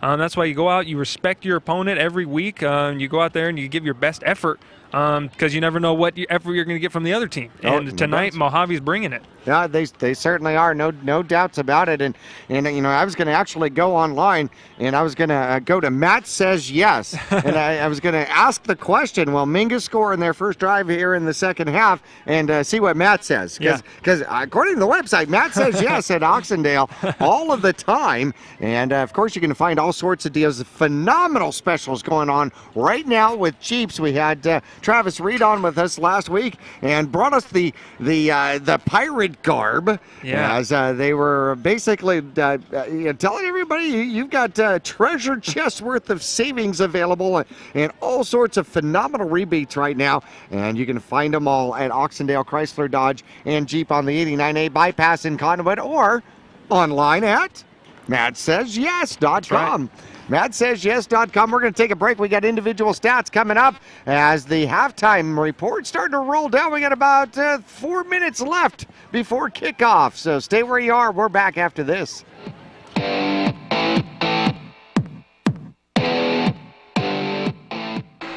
Q102.9 plays all the hits. Yo, what's going on? This is Drizzy Drake. Ariana Grande. Maroon 5. This is Rihanna.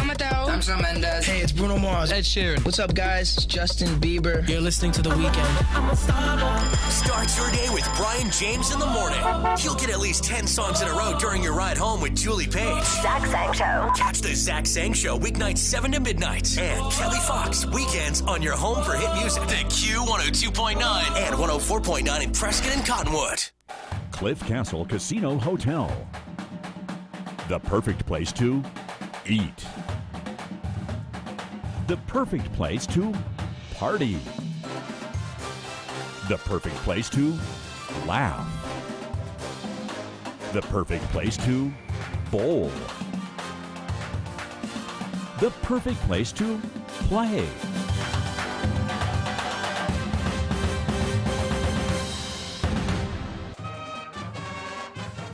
This has been the Oxendale Chrysler Dodge Jeep Ram Halftime Report. They're a dealer for you. Located on Highway 89A in Cottonwood or online at MattSaysYes.com. We'll return for exciting Mingus Marauder football second half action on AM 1600 and 96.3 FM KYBC or online at MyRadioPlace.com right after this.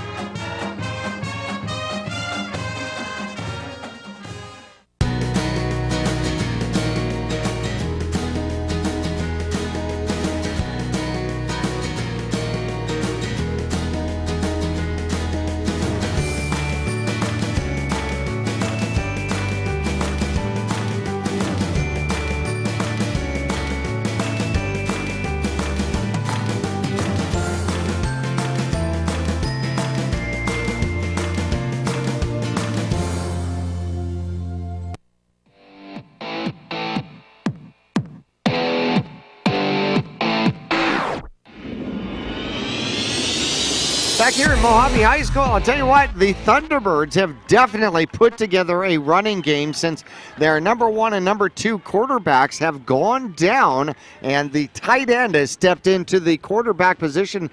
Brent Moore has done a phenomenal job as an altogether athlete and has been handing off the ball and running it well. 195 rushing yards in the first half for the Mohave Thunderbirds, and Brent Moore, quarterback position, is 2 for 3, 7 yards, but he hasn't thrown a pick, you know. On the ground, Brent Moore has got 8 carries with 82 yards. William Robazine has fumbled the ball twice. However, he's got 18 carries, 114 yards, and on the ground, 195 altogether. 202 total in offense for the Mohave Thunderbirds as the Mingus Marauders held last week Lee Williams to like 130 yards for the entire game. You know, so a big turnaround here. Yeah. The story is going to be is Robazine back for the second half. Yeah, Mohave just walked out. I'm trying to look down there to see if I see him.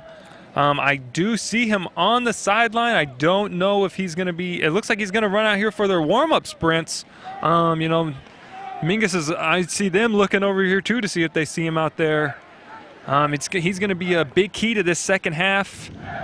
And I'm excited to see the rest of how the second half plays out. We got a tight game here. Well, for the Mingus Marauders offensively here in the first half, taking a look at their stats, well, Zabala efficient at 6 for 10, 1 touchdown, 1 interception, 61 yards in total. Nelson on the ground, the leading rusher, 6 carries for 14 yards. Zabala had a couple of carries for 12 yards. Fanning had 5 carries for 6 yards. Zabota had 2 for 7. And receiving, Chaz Taylor coming off the DL. How about that? In the middle of the game, coming off the DL.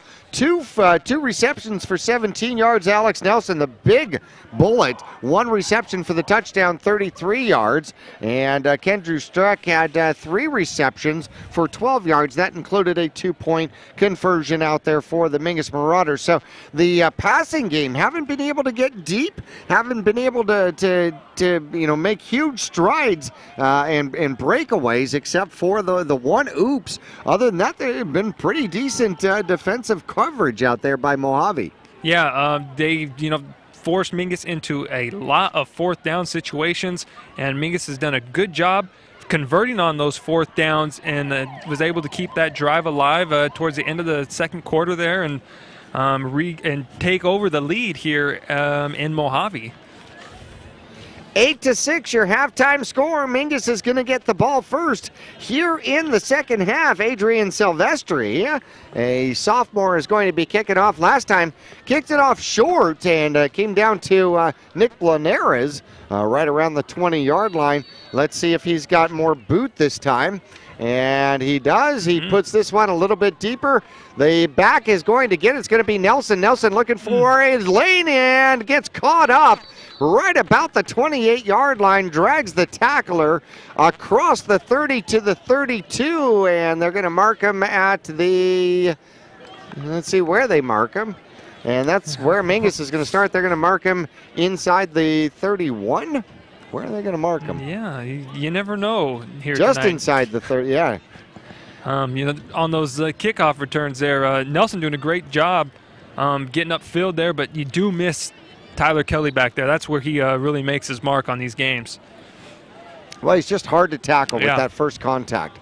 Zabala takes the snap, hands off to Nelson. Nelson far side, gets the corner. He's past the 30, the 40, the 50, the 40. 1 man to beat. Past the 30, the 10, and touchdown. 1 offensive play. And the Mingus Marauders will run it off for the touchdown as he goes 69 yards to put the Mingus Marauders up 14-6. How about that? First play of the second half for the Mingus offense. Look, nothing like the first half there.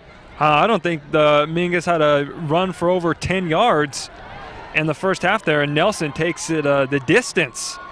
Got some good blocks on the outside and doing a nice job of tight roping the sideline down there, staying in bounds, and puts Mingus on top 14-6. Rodriguez comes out for the extra point attempt. Holder is Zabala. There's the kick. It looks good. It's up, and it is good. 15-6. Mingus quickly. And, whoa, late flag. Yep. Really late flag out there. And it's going to be an unsportsmanlike against Mingus. So that should be marked off. They're going to say the extra point was good, but they're going to mark it off on the kickoff. We'll take a break. Mingus leads by 9. Third quarter just underway. 15-6. We're back after this.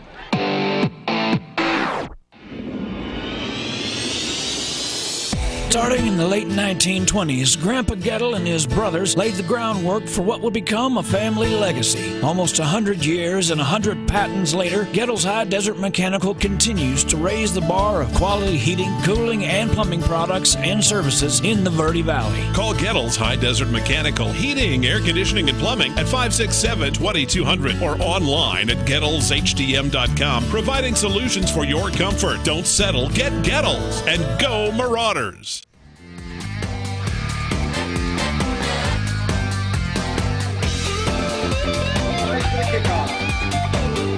Well, the announcer said here that it was a sideline warning. However, they do mark it off the 15 yards, which makes it an unsportsmanlike. So Mingus is going to be kicking off. Rodriguez sets the ball up at the 25-yard line.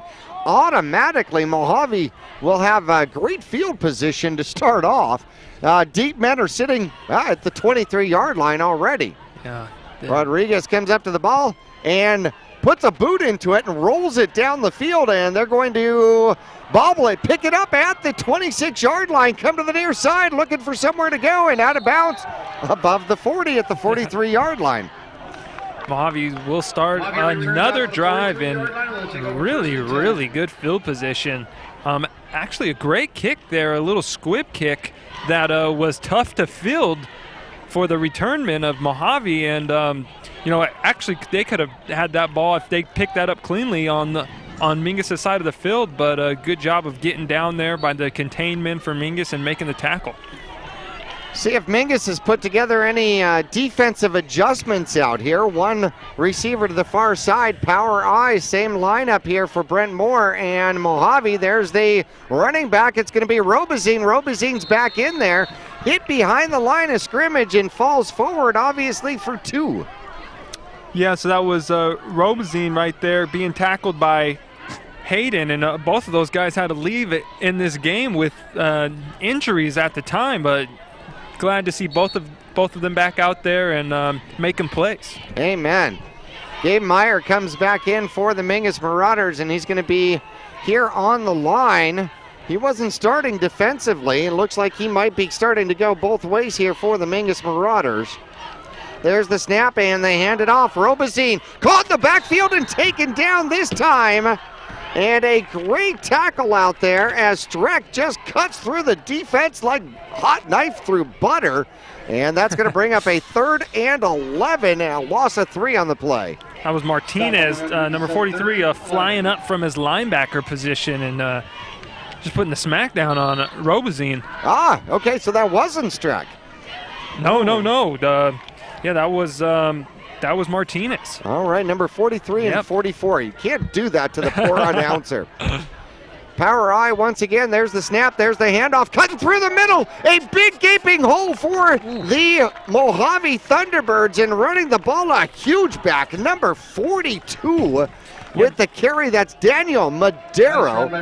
And he will pick up the first down into Mingus Marauder territory down to the 41-yard line. A great tackle. You got to hit the big man low. Yeah, nice call from the Mohave offense. That's Madero. He's usually leading up the hole for Robazine. That time he got a little love and, you know, picked up a huge gain for the Mohave offense. Brent Moore and the Thunderbirds take the snap, and there's the handoff, and Robazine runs into the Mingus Marauder. Streck is in there, as well as Boda. Griffin in on the tackle again. No gain, 2nd and 10. Yeah, the good job up front from the Mingus defensive line. They looks like they were tired of seeing Robazine run all over them in that first half. They made some adjustments at halftime and come out here and stuffed him 3 straight plays. 3 straight times he's ran the ball, I should say. A little bit of a different offset eye. Going to the right side this time. There's the snap, and the quarterback's looking to throw. Throws downfield's got a man wide open, and Mingus converges on it. And they will tackle the man, but these are down to the 24-yard line. They're going to move the chains. A 26-yard reception out there. Yeah, nice job from the offensive line, giving their quarterback some time to throw. And you would think with the poise that Brent Moore is showing out there that he's been quarterbacking all year for this team.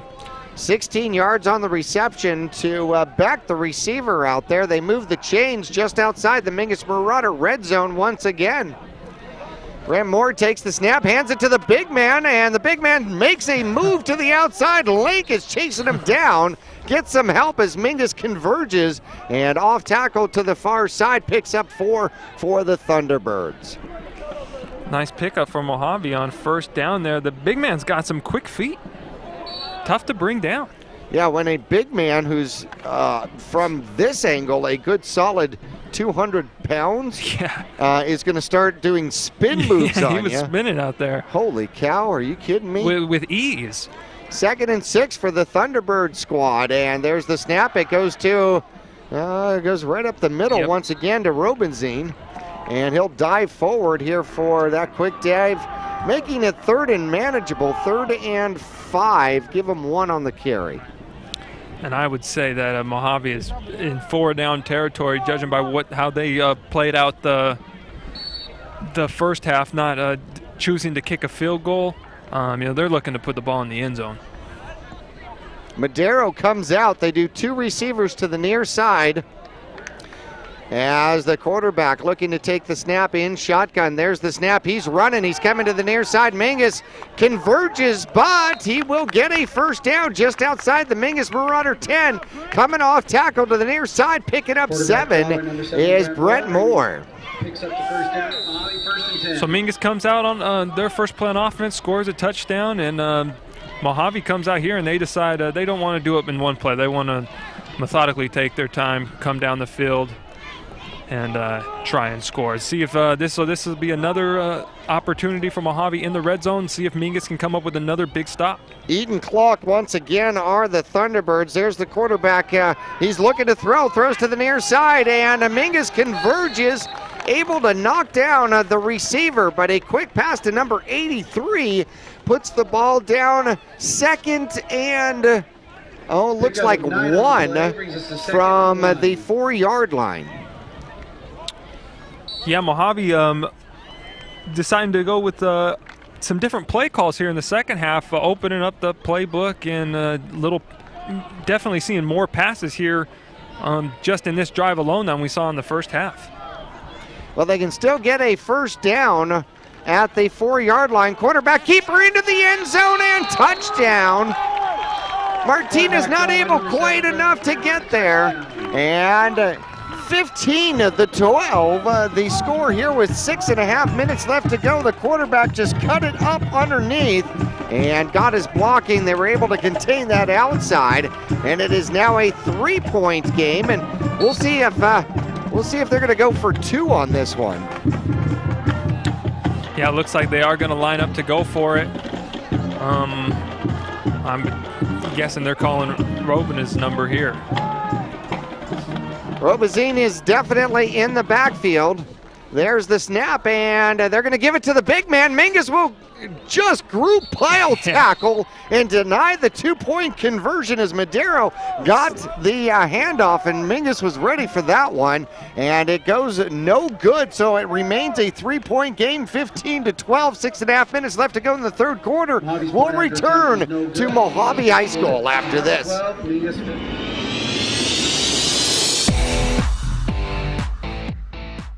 People often refer to Larry Green Chevrolet as the people place. Keeping that reputation is a priority in the community and with every customer that comes through the door. If you're on the market for a new or pre-owned car, truck, van, or SUV, you'll find their selection extensive and their sales team professional and courteous. You can also count on excellent after-sales service. Visit Larry Green Chevrolet on Highway 260 next to Walmart in Cottonwood.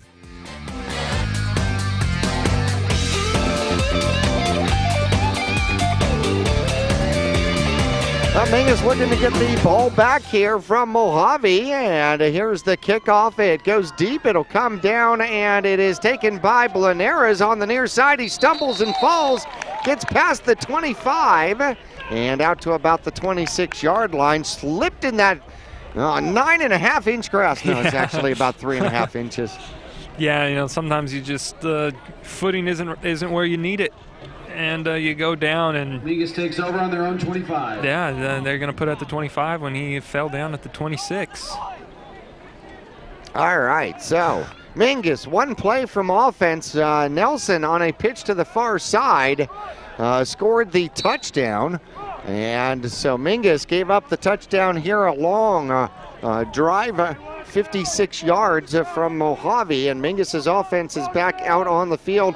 Quarterback looking to throw. There's the throw, and it's tipped up in the air, intended for Taylor, and tipped away by number 2, and he just tipped it up, almost played the tip drill to himself. Yeah, that was Deontay Bailey. Again, he's done a great job in coverage on Chaz, who is not 100% out there. Mingus very fortunate that ball wasn't picked off. Tip drill was in play there. Mohave just not able to get their hands underneath it before it hits the ground. Well, they move Taylor to the near side, and going with the speed option the opposite direction is Nelson. He gets caught in the backfield. Number 64 just became a green wall. Yeah, that's Chris Benetti. the defensive lineman, senior, coming up making a big play for the defense, and this forces Mingus into a passing situation here, 3rd and long. 3rd and 12 for Mingus. They've got the ball at their own 23-yard line. And they're going to split out receivers. Link to one side, Taylor to the other side. Quarterback's looking to throw, and Zabala goes downfield, throws up, and it is intended for Streck. And it is either tipped away or just goes off. And it'll be 4th and 12 now. Mingus, 5:31. They eat about a minute of clock, but we'll probably have to punt this thing in the 3rd quarter, leading 15-12 over the Thunderbirds from Mohave. Yeah, Zabala got a little pressure up front, so he rolls out to the right-hand side and just throws it a little bit out of reach for Kendrew. Strack with a punt going to the far side, and it'll take a Mingus Marauder bounce, and they're going to throw a flag. It may have hit one of the Mingus Marauders as they were going downfield. And if that be the case, then obviously that's going to be where the ball is. So we're going to see where they mark it. If they do mark it, it might be in Mingus Marauder territory to start with. Yeah, I don't know. From up here, I couldn't really tell if it did hit one of the Mingus players. It definitely did. It did take a nice Mingus hop there. Wasn't one of Kendrew's best punts, but if it doesn't hit him, then it'll work out effectively. They're going to mark the ball right at the 50-yard line. So Mohave, again, starts pretty much on Mingus' side of the field. They're going to do 2 receivers to the near side. 1st and 10. And 2 backs in the backfield with the quarterback Moore. Looking for the snap. There's the snap, and he will hand it off. Robazine gets through, and somebody got a hand on him, trips him up, and they're going to give him 6 on the run. Yeah, it's a good thing he got tripped up because there was nobody back deep for Mingus, and if he doesn't get tripped up, he's got another touchdown. And they do give him 6 on the play. 120 yards so far in the game. Just under 5 minutes left to go. 2nd and manageable. A long 4 out there. Offset eye once again from Mohave, and the quarterback's going to keep it. Goes over to the edge and outraces the Mingus Marauders. He's got one man to beat, and a touchdown saving tackle by Venezuela, who catches him all the way down at the 10. Great effort out there. Just making huge tackle. If he doesn't make that tackle, that's another touchdown from Mohave. He comes from his opposite defensive back position. He's on the right-hand side of the field, runs all the way over, doing an excellent job in pursuit. You know, you practice that rabbit drill. We were talking about that drill on the way over here. You know, that's why you practice that. You don't never quit on a play. Take your angles, and if Mingus can come up with a stop down here, that'll be a huge play. Quarterback's looking to take the snap at the 10-yard line. They give it to Robazine. They converge. And first man getting to him is going to be Streck. A little bit of help out there from Ethan Hayden. And still a gain of 2. So 2nd and goal from the 8-yard line out there. And interesting to see what the play call will be here. They have had some success in the second half throwing the ball. They do have a man lined up out left, one-on-one coverage. Quarterback looking to take the snap. Same power eye. He's going to throw the ball, looking to throw the ball, throws it up underneath. Almost picked off. Pass defense out there by Venezuela. And had he been able to get the shoulders turned, I think he might have been able to pick that one off. Yeah, coming up with, on this drive, 2 big plays. A saving tackle, and then deflects the ball there to keep Mohave out of the end zone. Really big 3rd down in the game coming up right now. 3rd and goal from the 8. They'll come out with the same exact setup. Power eye with 1 receiver to the far side of the field. Moore takes the snap, hands it off. Robazine down toward the goal line and caught by the angles by Colby Fanning, covered up by Huey, and it's going to bring 4th and goal from the 2. 4th and 1. 4th and goal on the 1-yard 1-yard line. Well, they're going to say 1-yard line from the announcer. Looks more like the 2. Does it look like the 2? I'd say it's the 2. I appreciate your support. 6 yards, get him very deep. Another 4th down conversion attempt here. Mingus looking to stop it, and they give it to Robazine, who finds the end zone for the touchdown. And the Thunderbirds take the lead 18-15 over the Mingus Marauders with 2:32 left to go in the 3rd quarter. Hayden was in the backfield on that play, tried to wrap Robazine up around the legs, was unable to do so, and he just falls into the end zone for the Mohave touchdown, and they take the lead 18-15. They will be kicking their extra point. And the kick is up and looks good and is good. A 19-15 score here, 3rd quarter action. Mingus will get the ball back when we return to Mohave High School after this.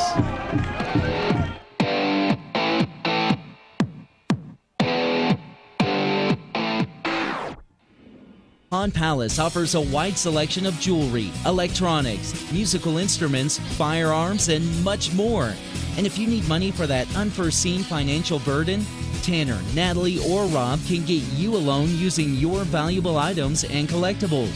Scrap gold, silver, jewelry, guns, and electronics are all accepted. Visit Pond Palace on Calvary Way at 89A in the Dome Building, open 6 days a week, and online at pondpalaceaz.com.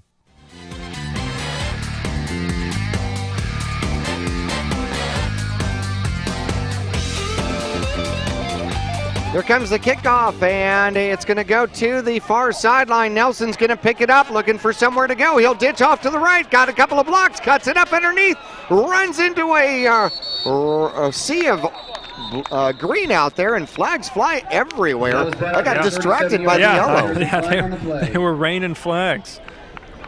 And while the refs go over this call, I'll give you a score update here. At the half, Bradshaw Mountain 16, Flagstaff 17, and at Sunrise Mountain, Saguaro is tied there 14-14 at the half. With Sunrise Mountain, wow. Well, we're going to see where they're going to mark this. They're going to mark the ball at the 23-yard line, and that's where they're going to say the illegal block or hold. There's the hold. So they're going to take the ball all the way down to the 13-yard line, and Mingus is going to start deep in their own territory. Well, at the 14. How about that? They're going to mark it at the 14, so Mingus will start there. Take over 1st and 10. Yeah, complete opposite of where Mojave's been starting out with the ball. No, short field syndrome, no kidding. Zabala under center will hand the ball off. Mingus will run it up the middle, and the dive will get the ball moving a little bit, and Colby Fanning backs into the tackle and picks up 2. Yeah, nowhere for Colby to run right there. Doing a good job of just getting some positive yards. And they'll bring in big Ken Drew Streck here from the sideline. Usually when he comes in, they like to look for him on the pass route. You go to the far side, and they're going to put Chaz Taylor to the near side. 2 wings, 1 man in the backfield. A man in motion goes Nelson. Zabala in motion, looking for somewhere to go. Throws the ball downfield, tries for Link, and just outside his outstretched arms. And it'll be 3rd and 8. Yeah, Link did a nice, really nice effort there, laying out for that pass. Just out of his reach. I would have liked to see that ball go to Kendrew. He had his man beat on the outside, had a good 2 steps on him, but looked like Zabal had already made up his mind to go to Link, and pass falls incomplete, so it brings up a critical 3rd down for the Mingus offense. 3rd and 8 from our own 15, and Zabala's in trouble, evades it, throws the ball downfield. He does have Streck, and it's broken up right at the last second. Jumping up for the ball and knocking it away is going to be Deontay Bailey. Yeah, that's his 3rd pass deflection of the night. He has been, his coverage tonight has been outstanding, just right on the hip of every wide receiver. Could have been intercepted, really. So again, Mingus has to punt, and from the looks of it, Mojave's going to have great field position once again. Zabala's in the backfield this time, and it moves a man up. There goes Strick's punt, and it's somewhat sideways, but takes a very nice bounce and will go out of bounds at the 45-yard line. So Mohave will have to start on at least their own side of the field this time. Yeah, Kendrew very lucky right there. That ball landed on Mingus's side of the field at the 40 and bounces back over to the 45 of Mohave. $1:26 left to go here in the third quarter. The home squad here in Bullhead City leading the Mingus Marauders by 4, 19-15. They've got the ball back, and the running game's been working for them. Brent Moore takes the snap, hands it off to, no, he's going to take it to the outside, and around the corner he goes. And off to the races goes Brent Moore as he's going to score on the first play. 55 yards on the quarterback keeper. 55 yards for a Mohave touchdown. Yeah, he's been, that was the fastest I've seen him run tonight. It looks like this Mohave offense has just gained so much confidence throughout the game, and he was running like, he had some 4.4 speed right there. Picked up some big blocks downfield and just did the rest with his legs. And Mingus is in a tough spot here, trailing 25-15. The extra point is no good. And so unable, Silvestri can't get it through. So it's a 10-point game, 25-15 with 1:15 left to go here in the third quarter. We'll be back for the final 13 minutes here after this.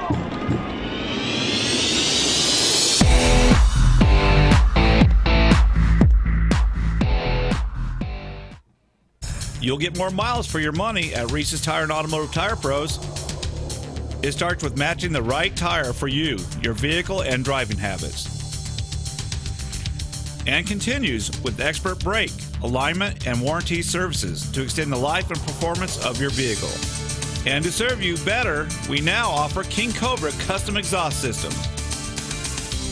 Find out more about our nationwide warranty at Reese'sTire.com.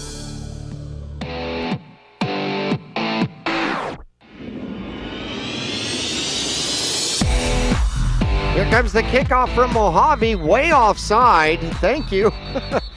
Yeah. They throw the flag as one of the Mohave Thunderbirds was a solid 4.5 yards past the line of scrimmage, or the kickoff line at the 40-yard line. So they're going to back them up 5. That is, let's see, that is now the second. All this running, that's the second penalty against Mohave in this game.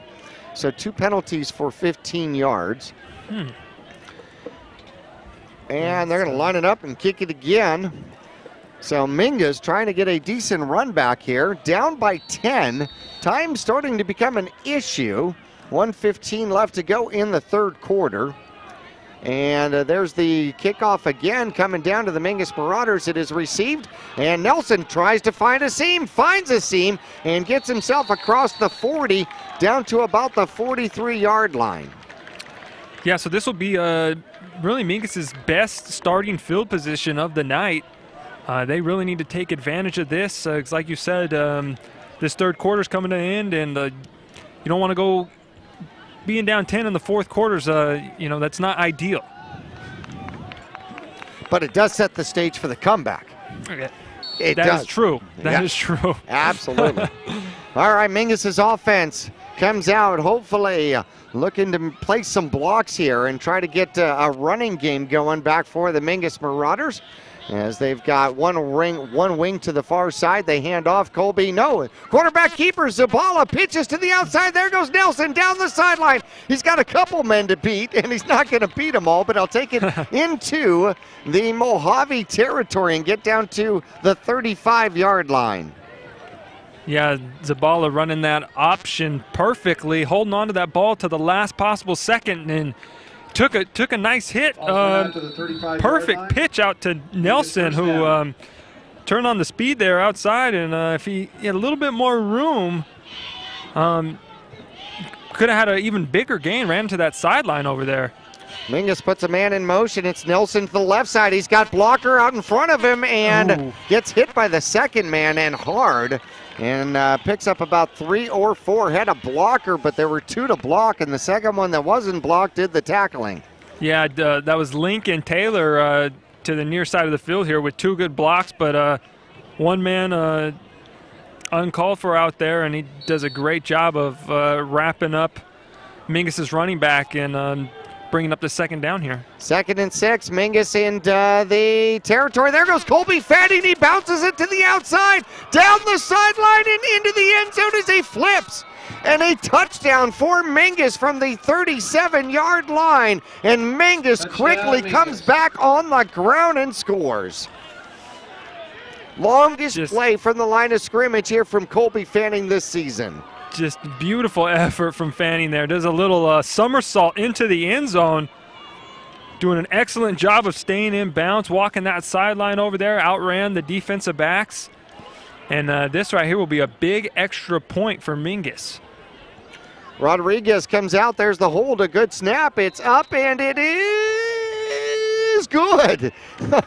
Took a long time to get over that bar. Holy cow. 4 seconds remain in the third quarter, and Mingus makes it a 3-point game once again, trailing 25-22. And we're going to go ahead and keep it here. And what does the defense got to do to keep Mohave off balance here? Yeah, you can tell Mojave's offense has a lot of confidence right now. They've scored on their last 2 drives. They're feeling themselves down there. They're going to keep feeding Robinez, and and when they're not feeding him, Brent Moore's going to keep that and try to get to the outside. That was a Mingus offense scored really quick, but did give their defense some time to rest on the sideline, which they haven't been able to do this whole this whole third quarter. So hopefully that little bit of rest will help them, and they can bring some pressure and stuff this Mohave Thunderbird offense, which is surging right now. Rodriguez with the kickoff. Special teams have been pretty adequate here for Mohave. They've been able to get the ball well above the 30-yard line consistently. Long kick, far side, taking it about the 9. They're looking to come to the near side. They've got some blockers. Strex chasing it from behind and down to about the 30-yard line. Out to the... get out of bounds right at about the 31-yard line. They're going to mark him at the 32. So the end of 3, the Cottonwood Parks and Rec scoreboard shows Mohave, the home squad, on top by 3, 25-22. The 4:48 coming up after this. People often refer to Larry Green Chevrolet as the people place. Keeping that reputation is a priority in the community and with every customer that comes through the door. If you're on the market for a new or pre-owned car, truck, van, or SUV, you'll find their selection extensive and their sales team professional and courteous. You can also count on excellent after-sales service. Visit Larry Green Chevrolet on Highway 260 next to Walmart in Cottonwood. 2 things we can count on every year: a new set of tax rules and great weather here in northern Arizona. Jackson Hewitt Tax Service, locally owned and operated by Lewis Rice since 1997, is here for you all year long. Your neighborhood Jackson Hewitt Tax Office will help you in all of your taxing situations. Electronic filing is always free with your tax preparation at Jackson Hewitt Tax Service. Get more in return. Call 1-800-234-1040 for an office near you. Mojave's got the ball here to start the fourth quarter, and the handoff goes to Robazine, who finds a seam and up the middle and tackled finally by Venezuela, but not until a gain of 16, including the roll after the tackle. Yeah, a gain of 16. He wasn't touched until about 10. He got 10 yards past the line of scrimmage. And like I said, it looks like these Mohave running back and quarterback are just getting faster as this game goes on. Mingus defense really needs a stop right here. Line of scrimmage, their own 48-yard line. They've got that eye in the backfield. There's a high snap. They give it off to Robazine, who spins and turns and twists and dives and gains 4. 3rd down and manageable, and the running game, of course, controls the clock here for the Mohave Thunderbirds. Yeah, and Mingus has everybody up in the box on that play. If Robinez happens to get past that first line of defense, there's really no safeties or defensive backs that are going to be able to catch him if he gets past them. 2 receivers to the far side, and this has been a formation that the quarterback runs out of. They give it to Robazine to the near side. They cut him down short of the first down, and Chaz Taylor playing defense now out there defensively brings up a 3rd and 2. 3rd and 2 out there from the Mingus Marauder 44-yard line. Yeah, so we started this game telling you guys Taylor was going to be out, and then we see him a couple plays on offense, and then he stays out there on every play on offense, and now in the 4th quarter he's out there on defense. So Mingus knows how important this game is, and if he's able to play, they're going to put him out there. Power I once again, and the quarterback's going to keep it near side, trying to get to the outside, finds a seam, dives between 2 Mingus Marauders, picks up 4 yards and the first down. Yeah, Chaz Taylor trying to get off his block to make the play. Couldn't get off his block because it looked like he was being held. But no holding penalty called, and moves the chains for Mohave, and they are marching again. Only 5 penalties called in the game altogether. Brent Moore, the quarterback now, 13 carries, 186 yards. And he's got 2 receivers to the far side once again. Looking for the snap. There's the snap, and looking to throw the ball. Throws it near side and had a receiver as Morin tried to get to the outside. Link on the coverage, and it stops the clock with 9:40 left to go. And it'll bring 2nd and 10 from the Mingus Marauder 38. Yeah, Moore had his halfback open in the flats. Just didn't put a good ball out there for him to catch, kind of behind him, and sails out of bounds. So that brings up that 2nd and 10, and I wouldn't be surprised if they went to Robinez again right here. Receiver comes to the short side, near side of the field, and a bad snap on the ball. Quarterback picks it up, gets hit, and there's a sack as Chaz Taylor's in on the sack as well as McConnelly, and that's going to bring up a 3rd and long. First oopsie here in the second half by the Mohave Thunderbirds, 3rd and about 20. Yeah, we've been seeing some snaps that have been a little shaky. They haven't had any get away from Moore, but that one doesn't find its mark, and a big loss for Mohave, so they have a hole to dig out of here. 3rd and about 20, and they're going to hand it off to the big boy who gets wrapped up by the Mingus Marauders. Did his spin move in the backfield, got hit by an defensive lineman out there, and it appeared as though it was Ryan Griffin that got a piece of him. So 4th and about 20, 4th and 20, maybe 21, and we might see our first Mohave punt of the game. How about that? First punt for the Thunderbirds tonight. And that's, they haven't had a punt because every time they've had the ball, they've been at the 50-yard line or better. And it is a great job of fielding the punt. Got short hopped in and puts it down to the 5, and Nelson picks it up, and he will be tackled at about the 13, 14-yard line. But again, great job from that Mohave punter getting that off, bounced it in, had to do a little shortstop action right there.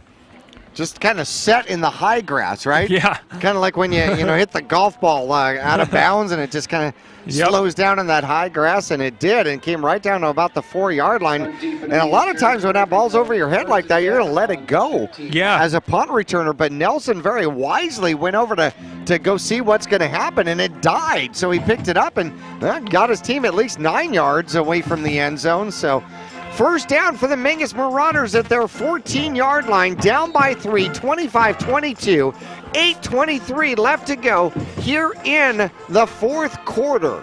There's the snap. Zabala throws to the near side. He's got Taylor. Taylor, a stiff arm, cuts inside and then gets wrapped up by the Mohave defense trying to strip the ball, and it should be enough for a first down for the Mingus Marauder Jr. Yeah, I still see Chaz running a little gingerly on that leg. But you know, he's a competitor. He wants to be out there, even if he's got a tweaked leg. You know, he's going to come. He's going to make plays for you, and then he's showing that tonight. And I wouldn't be surprised if they go to him again here. Mohave 5 on the line, and they hand it off. Colby Fanning tries the left side and is still rolling forward. And rolls forward to past the 30, gets out to the close to the 31. Give him 4, give him 5 on the carry. I love how Colby runs the ball. He's not a big guy at all, but he's tough. He's going to keep those legs churning and pick up positive yards every time he gets the ball. Got his first more often than not. Got his first rushing touchdown. It's like that's the shark in the water smelling blood, you know. Yep. Keep feeding him. 2nd and 5, just past the Mingus Marauder 30. Coming to the near side, cutting it up is Nelson. Got what he could, which wasn't much out there. And it'll bring up a third and 5. Third and 5, maybe, somewhere in that vicinity. Yeah, that was number 53, the junior, Stephen Matthews, making the stop there, which brings up a crucial 3rd and 5 for the Mingus offense. I wouldn't say they are in 4-down territory yet, but this is definitely going to be the biggest play of the ball game here. 2 receivers far side for the Mingus Marauders. The man in motion, Nelson, with the sweep. He's got the corner. He's got the first down, and a little bit more past the 35-yard line, and there is a flag. A flag down on the field right at about the 38-yard line, which would have been a yard downfield. And the previously silent zebras speak. And they're going to group huddle on this one. There is a flag on the play. And that's usually in the location for an incorrect kind of block. Yeah, from after watching that replay, it looks like they might get Chaz for a block in the back. And it looks like that is the call.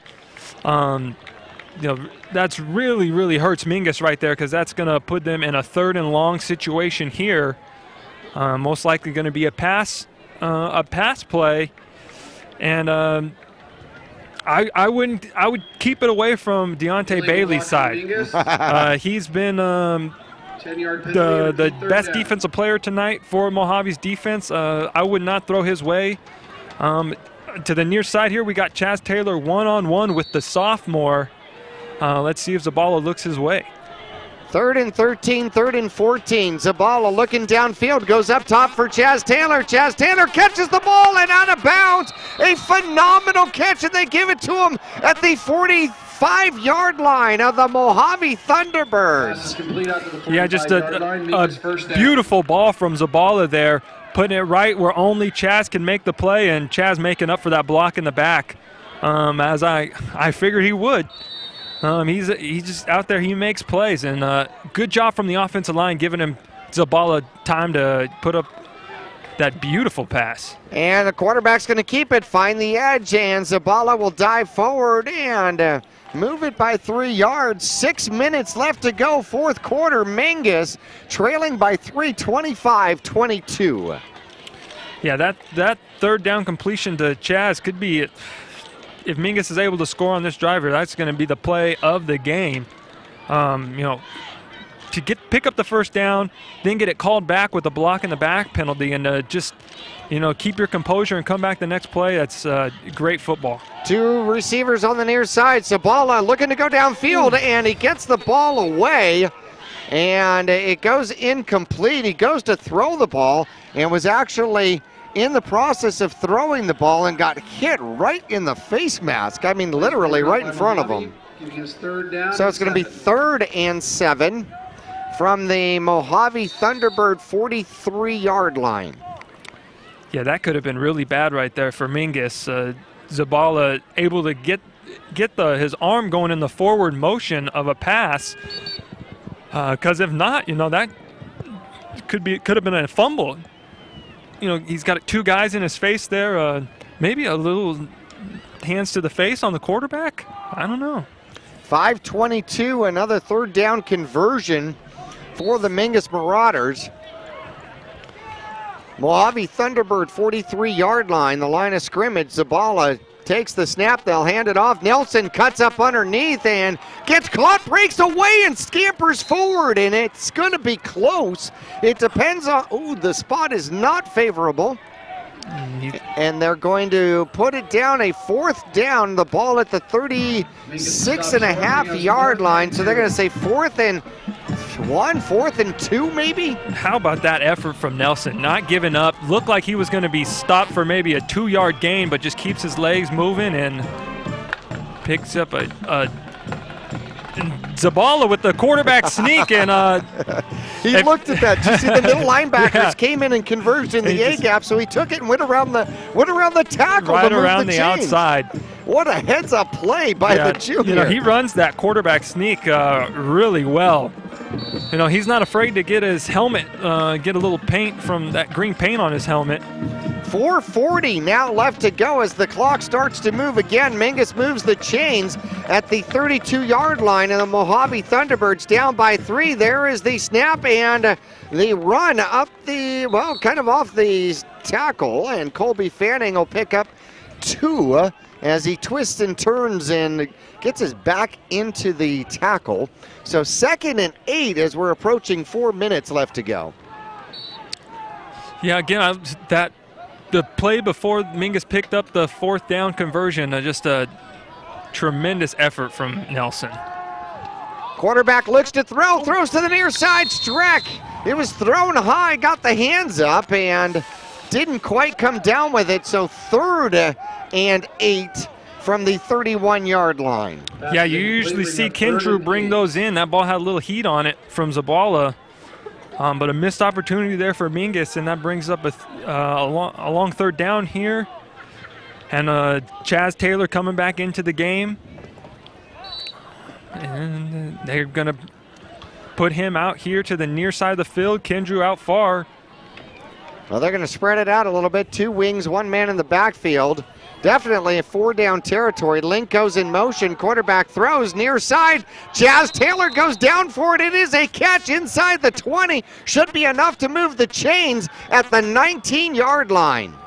Just a beautiful reception from Chaz right there. Has to go down, bring in that pass. Doing an excellent job of keeping his hands underneath it so it doesn't touch the ground, and the ref was all over it. Call it a catch from the right when it touched his hands. You know, he knew Chaz held on to that, and Mingus putting together a nice drive here, eating up clock.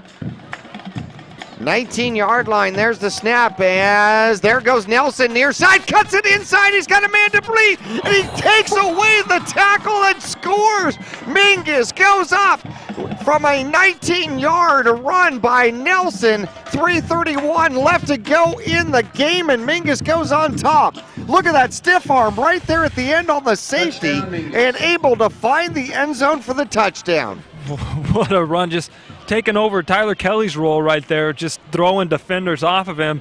Looked like he was going to be brought down at about the 7-8 yard line, but gets the stiff arm, pushes the defender aside and says, give me that touchdown. And the kicker gets hit, but no flag.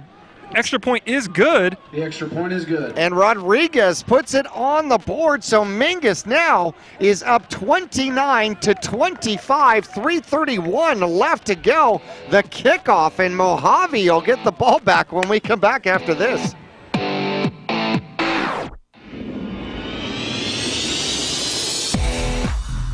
Are you looking for a different approach to healthcare? A place where excellent care is combined with kindness and compassion?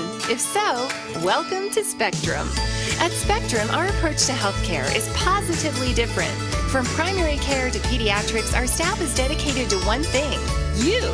As a leader in integrated care in Arizona, we treat the whole person because we think everyone deserves to feel better. Spectrum Healthcare, for mind, for body, for all of you.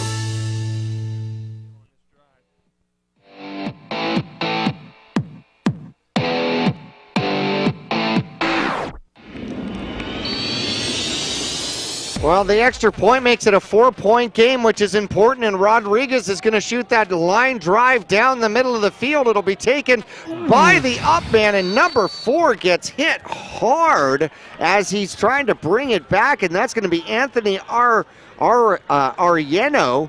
5'8", 160-pound junior gets hit hard, and the line of scrimmage, Mojave's going to start at their own 33-yard line. Yeah, number 4 running over to the sideline, holding on to his side there. He took a shot. Nice to see him hop up, though, from that hit. And so now it comes down to this. Mingus defense needs to stop here. And this is some good old-fashioned football. Tight game, offset eye, one receiver. I know you've heard me say that here tonight. Brent Moore, the quarterback, takes the snap and hands it off. Robazine up the middle, and he will lean forward for 1, and Mingus will take him down. 3:15 left to go. Everybody's got a full complement of timeouts available, and Robazine, 30 carries in the game so far. That is a lot of carries. Holy cow, that is a workhorse. 2 receivers go to the far side. Mingus will come up into zero coverage to cover it. And the quarterback's looking to take the snap. There's the snap, and he is going to keep it himself. Streck read it, and it's going to be a loss of 3 yards and bring up a 3rd and 11. Loss of 2 yards. 3rd and 11. 2:38 left to go in the game. Yeah, Mingus was ready for that. Last yard on the play. Moore's been having success with that play all night. Mingus, good job of playing their rules, keeping that outside containment, and forcing Moore to come back into the help defense. And linebackers just brought him to the ground. 2:18 left to go. There's the snap. Quarterback looking to throw. He's in trouble. He's got to throw. He does pop it over the top. Tries to throw it to the big man, and he's unable to get his hands up underneath it. It was open. Yeah. 2:08 left to go. A 4th and 11 with Thunderbird at their own 33-yard line. Yeah, and it looks like they are going to bring the punt unit out here. Interesting call with 2 minutes to go. And got to take a look at who is in the backfield with the punt, though. Number 27 is back there. Coach Young, I can hear him up here. Yep. Devin Lobato is back there. They are going to punt it. Mingus is perfectly content to let it go. And the referee almost got in the way of it. They're going to down it at the 27-yard line with 1:57 left to go. And so Mohave probably looking to use all of their timeouts, trying to stop Mingus with a run situation. 1 first down here, and Mingus can eat away all of the timeouts for Mohave right now with a 4-point lead, 29-25. Yeah, I was surprised with Mohave not going for it there. They've gone for it except for one time here tonight. And they're going to put they got a lot of trust in their defense here to stop Mingus on 3 straight plays. You know, they're banking on Mingus is going to run it here 3 times, try to eat up the clock. And we'll see if it works in their favor. Zabala takes the snap, hands it off. Nelson tries the right-hand side, hanging onto the ball. A good gain on first down, which is huge for Mingus as he picks up 6 yards, and they're going to take a timeout. We're going to take a timeout with them while I take my blood pressure medication. 29-25, Mingus leads, 1:49 left to go in the game. We're back after this.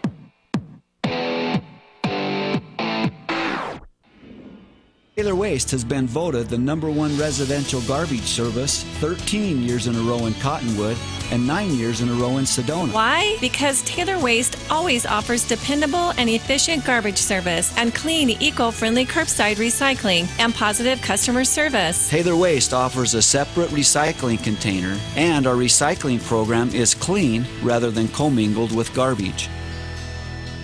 To start service, call your locally owned Taylor Waste, dedicated to providing service tailored to your needs.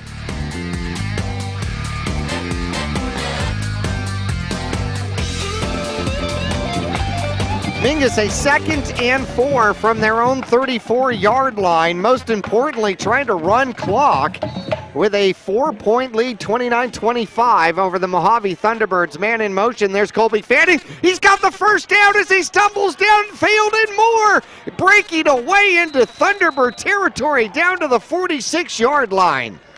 Yeah, that was all the offensive line there, just opening up a huge hole for Fanning to get through, and he does the rest once he gets past the the first wall of defenders there and carries a defensive back on his own back and has put Mohave in a very difficult situation here with 2 timeouts remaining, 141, or excuse me, 1 timeout remaining. I apologize, and 141 left in the game. Mingus is good position to ice this game here. Well, they've taken their second timeout, stopping it on a first down. And sometimes when you get into these defenses, I mean, the defensive coach is telling you, you know what, the first down doesn't matter anymore. I need a hit strip is what I need.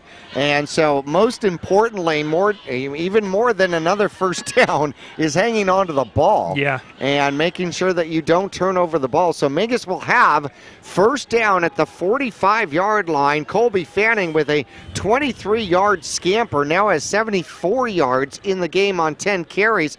By the way, I completely missed it in the excitement of the game. We got a 100-yard rusher for the Mingus Marauders. Nelson's got 138 yards. Quarterback Zabala looks to take the snap. They hand it to Nelson. Nelson tries the left side, breaks it through, spins off another man. Down the corner, he's at the 20, the 10, the 5, and down to the 5-yard line, 4-yard line, as the Mingus Marauders rip off another big one. And I think it's that hit strip thing. Mojave's just going for the strip, not the tackle. Yeah, you can tell they're not really trying to even bring him down. They're just going for that ball, trying to rip it out. But good job of Nelson spinning away from defenders, holding that ball high and tight. And Mingus is now 1st and goal. Clock is running. We'll see if they decide to run it or maybe just go into a victory formation here. 36 yards for Nelson on the run. And Mingus has obviously taken their time here with 1:11 left to go. Now, interesting enough, if Mingus scores the touchdown, it makes it a 2-score game.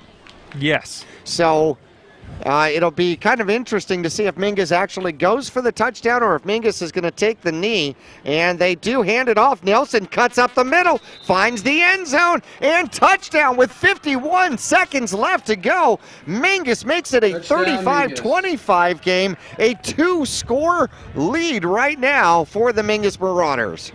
Yeah, the Mingus offense, really these last 2 drives, putting together their best 2 drives of the night. Couldn't come at a better time. With 1 minute left in the 3rd quarter, they're trailing by 10. Look up now, they're leading by 10. Great job of moving the chains, picking up huge 4th downs. And extra point is up. And good. So a 36-25 lead, 11-point game. Mohave will get the ball back with 51 seconds. It's got to be quick score, onside kick, and quick score is the only chance left. We'll take a break. We'll return for that kickoff coming up after this.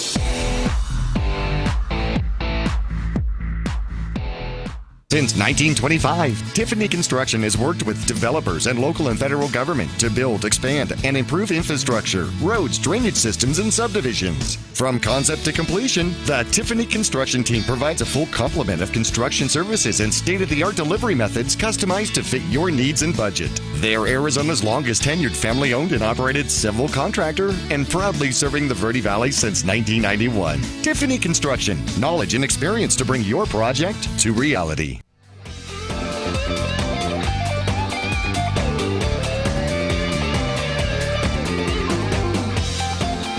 Well, it was an 8-6 ball game at halftime, and it's become a 36-25 ball game. Rodriguez kicks the ball off. He kicks it deep and all the way down to the end zone and in the end zone for a touchback. And that is actually a huge play for Rodriguez, getting the touchback on the kickoff, forcing Mohave to go 80 yards with 48 seconds left to go. Really put some extra oomph into that kick. That was moving. Over on the 20. He's been doing great job tonight with the extra points. Really nice job kicking off here. And Mingus, with a slow first half, 3rd quarter, they score quick, but then the defense kind of lets them down and gives Mohave the lead. But in that 4th quarter, defense and offense both show up. And we got a whistle from the referee here. Well, yeah, it looked like Huey was getting off the field real quick, and it's going to be 12 men on the field for the Mingus Marauders, which always helps defensively. If you Anytime you can have 12, an extra, if you can sneak one out there, why not? Right, absolutely. So Link will come off. Huey will stay on, and that'll be a 5-yard penalty against the Mingus Marauders, who've got to rush to the line because Mojave's up there quick. Quarterback takes the snap, looking to throw. He's got a man streaking downfield, and up top it goes. And on the defense, Chaz Taylor with a gorgeous over-the-shoulder block of that play and pass. It's a beautiful pass defense. Yeah, you have to just love the effort tonight out here from Chaz. Didn't really practice all week, taking care of that sprained MCL, but has come out here and put on one heck of a performance. If this is their third-string quarterback, can you imagine how good their first-string quarterback was? Knee injury last week against Coconino, and we won't get a chance to see him at least this season. Brent Moore looking to throw, comes to the near side, and it is broken up as Nelson comes across on the big fullback and knocks him, hits him just as soon as the ball gets there, and the ball comes and falls harmlessly to the ground. Yeah, great play by Nelson. I don't know if he's where he was running to. It looked like he thought maybe it was 4th down. He's running back to return the kick, but it's third down, and he'll come back up to his strong safety position. He's had a great night tonight too. Big plays on defense, some just hard running on the offensive side of the ball. 3rd and 5 for the Thunderbirds. Moore looking to throw, throws across, has got a man open, and Venezuela comes down and chops him down right at the 35-yard line. It's good enough for 10 yards and a first down. And as soon as they set the chains, the clock should continue to run out here. Pass completed out to number 15. Yeah, and looks like Mohave is going to run out of time here. Being down to the third-string quarterback, the effort tonight from them was outstanding. Quarterback gets the ball to the outside. Receiver number 83, his second reception. He'll get 8 and get out of bounds with 14 ticks left to go. And his first reception for 9 yards. He gets 8 on this one. And, well, they're going to give him 7. They're going to give him 7 on that one. So Brent Moore has actually been extremely efficient as a quarterback, now forcing to throw it. Now, by the way, as of like Monday's game or Monday's practice, this was the tight end. Yeah. Brent Moore was the tight end. And he's in the backfield now, trying to make a final drive. Quarterback looking to throw, throws the ball downfield, has a receiver. Mingus just playing huge zone, breaks away from the defense and downfield and trips over one of his blockers' own feet as the time runs out. Number 87 with the reception, and he'll get 37 yards on the reception, and they're going to put 2 seconds back left on the clock. Yeah, they will. 2 seconds left, and it looks like Mohave did have 1 timeout left, and they called timeout, and did they have a timeout left? Apparently. Yeah, they had 1 timeout left, so they called a timeout, try to put 1 more score on the board. It's not going to affect the outcome of the game, but this is good situation football to work on for future games in the season. Yep. And you just feel for that kid who tripped over his buddy out there. Oh, I know.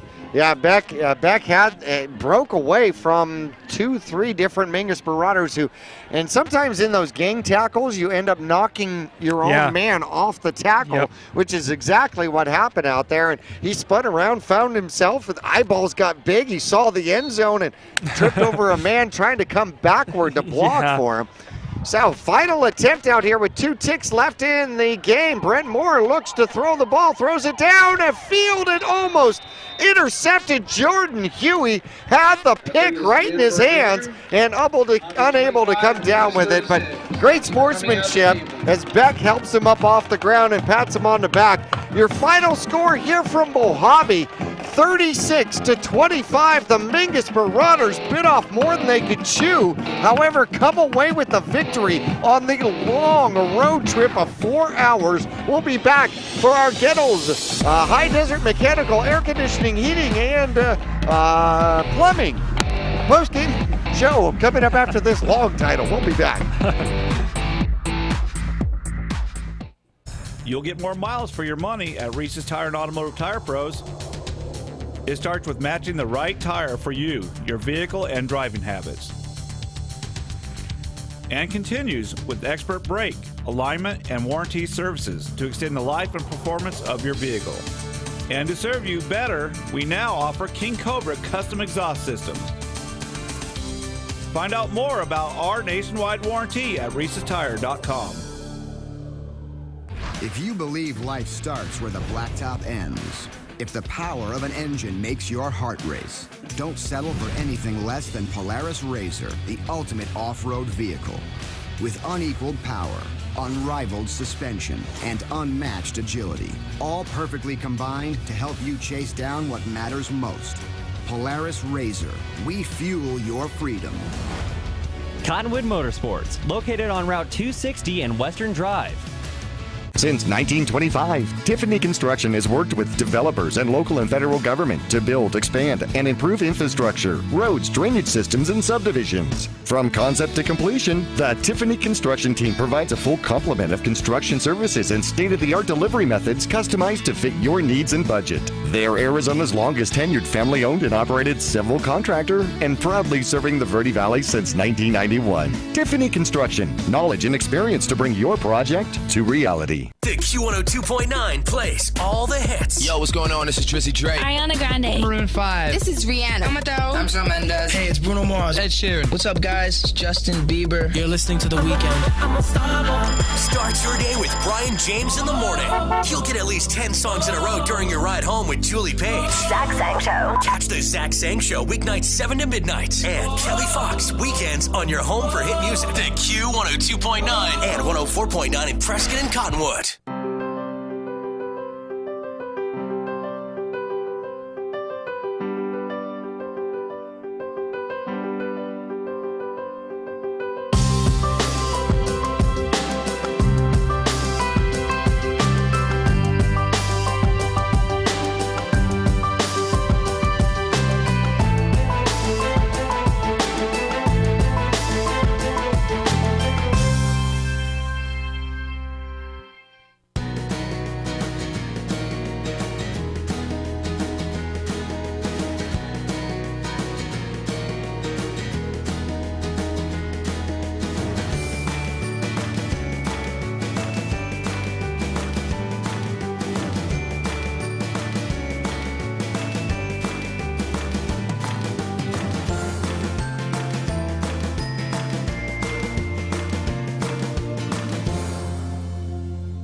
Our whole team is here to help you get the most out of each workout. Here at the Cottonwood Recreation Center. Welcome to the post-game report, brought to you by Gettles High Desert Mechanical Heating, AC, and Plumbing Specialists online at GettlesHDM.com.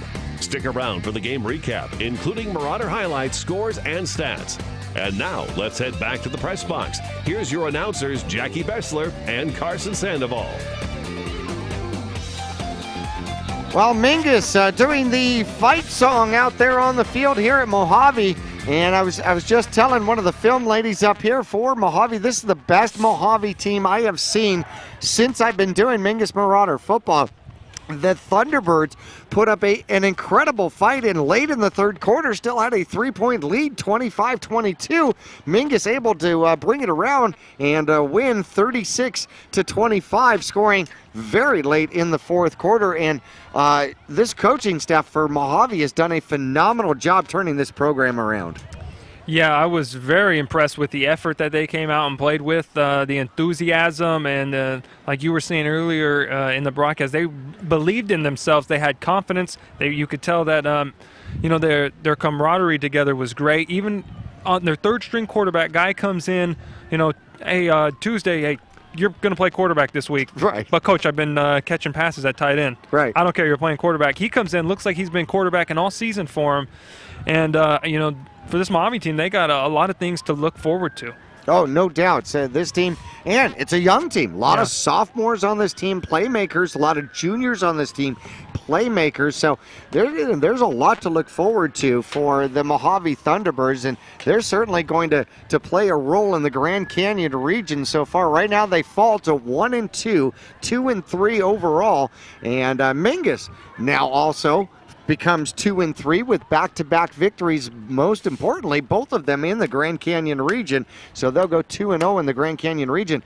Man, this is a tale of two halves for the Gettles High Desert Mechanical post-game show. By the way, if your utility bills are kind of draining the budget, it could be your leaky ductwork. And you can call Gettles to test your ductwork at 567-2200. Imagine the amount of money that's just flowing right through the ductwork and just flowing out there. Talking about a tale of two halves, 8-6.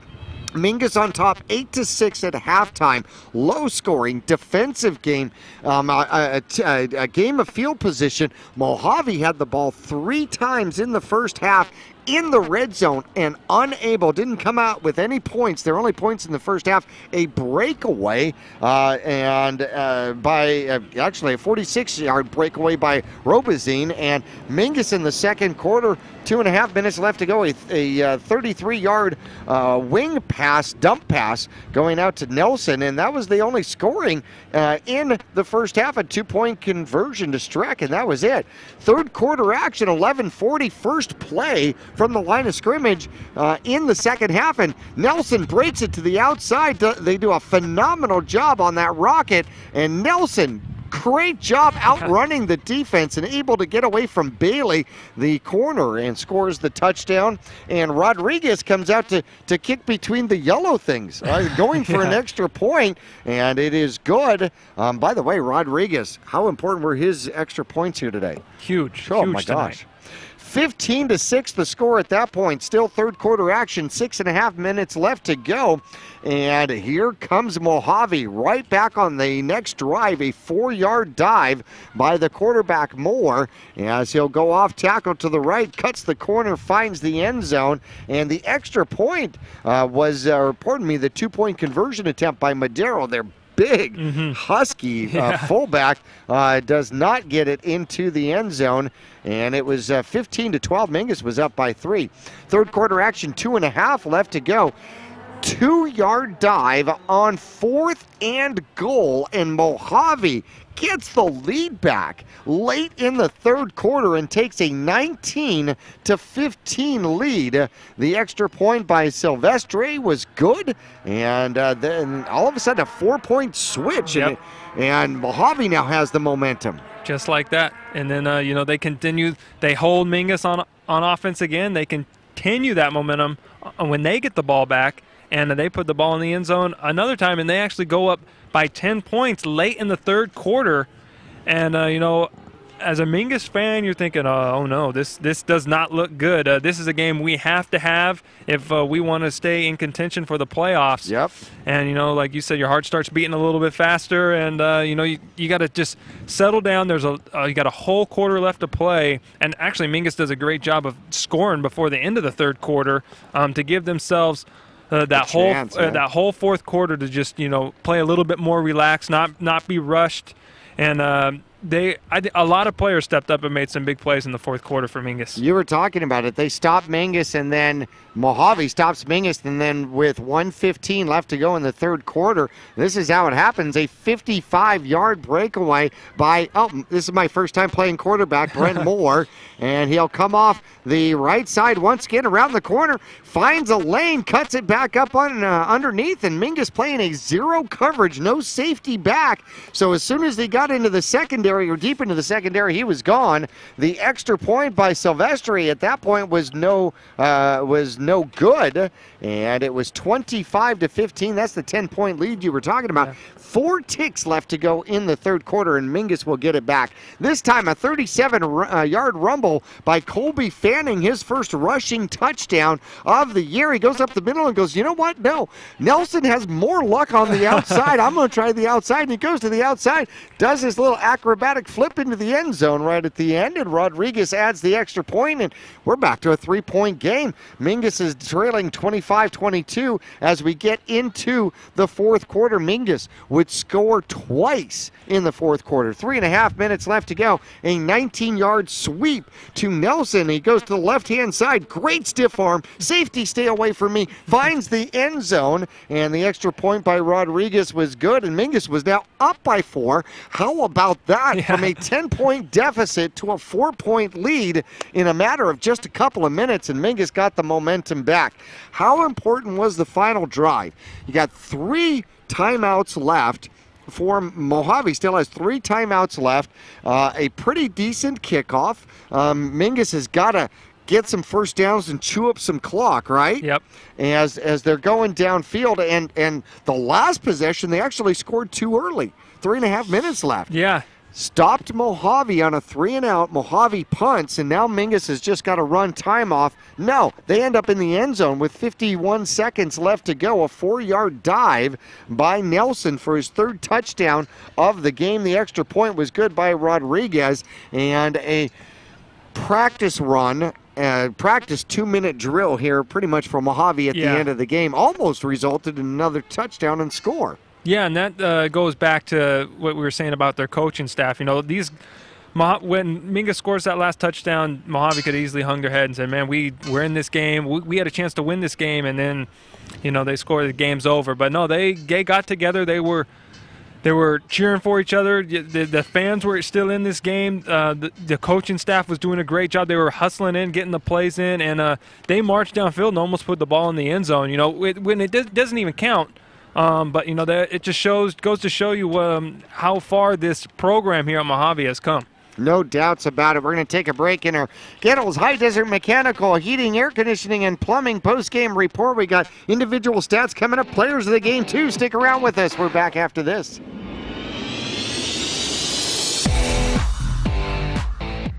Pond Palace offers a wide selection of jewelry, electronics, musical instruments, firearms, and much more.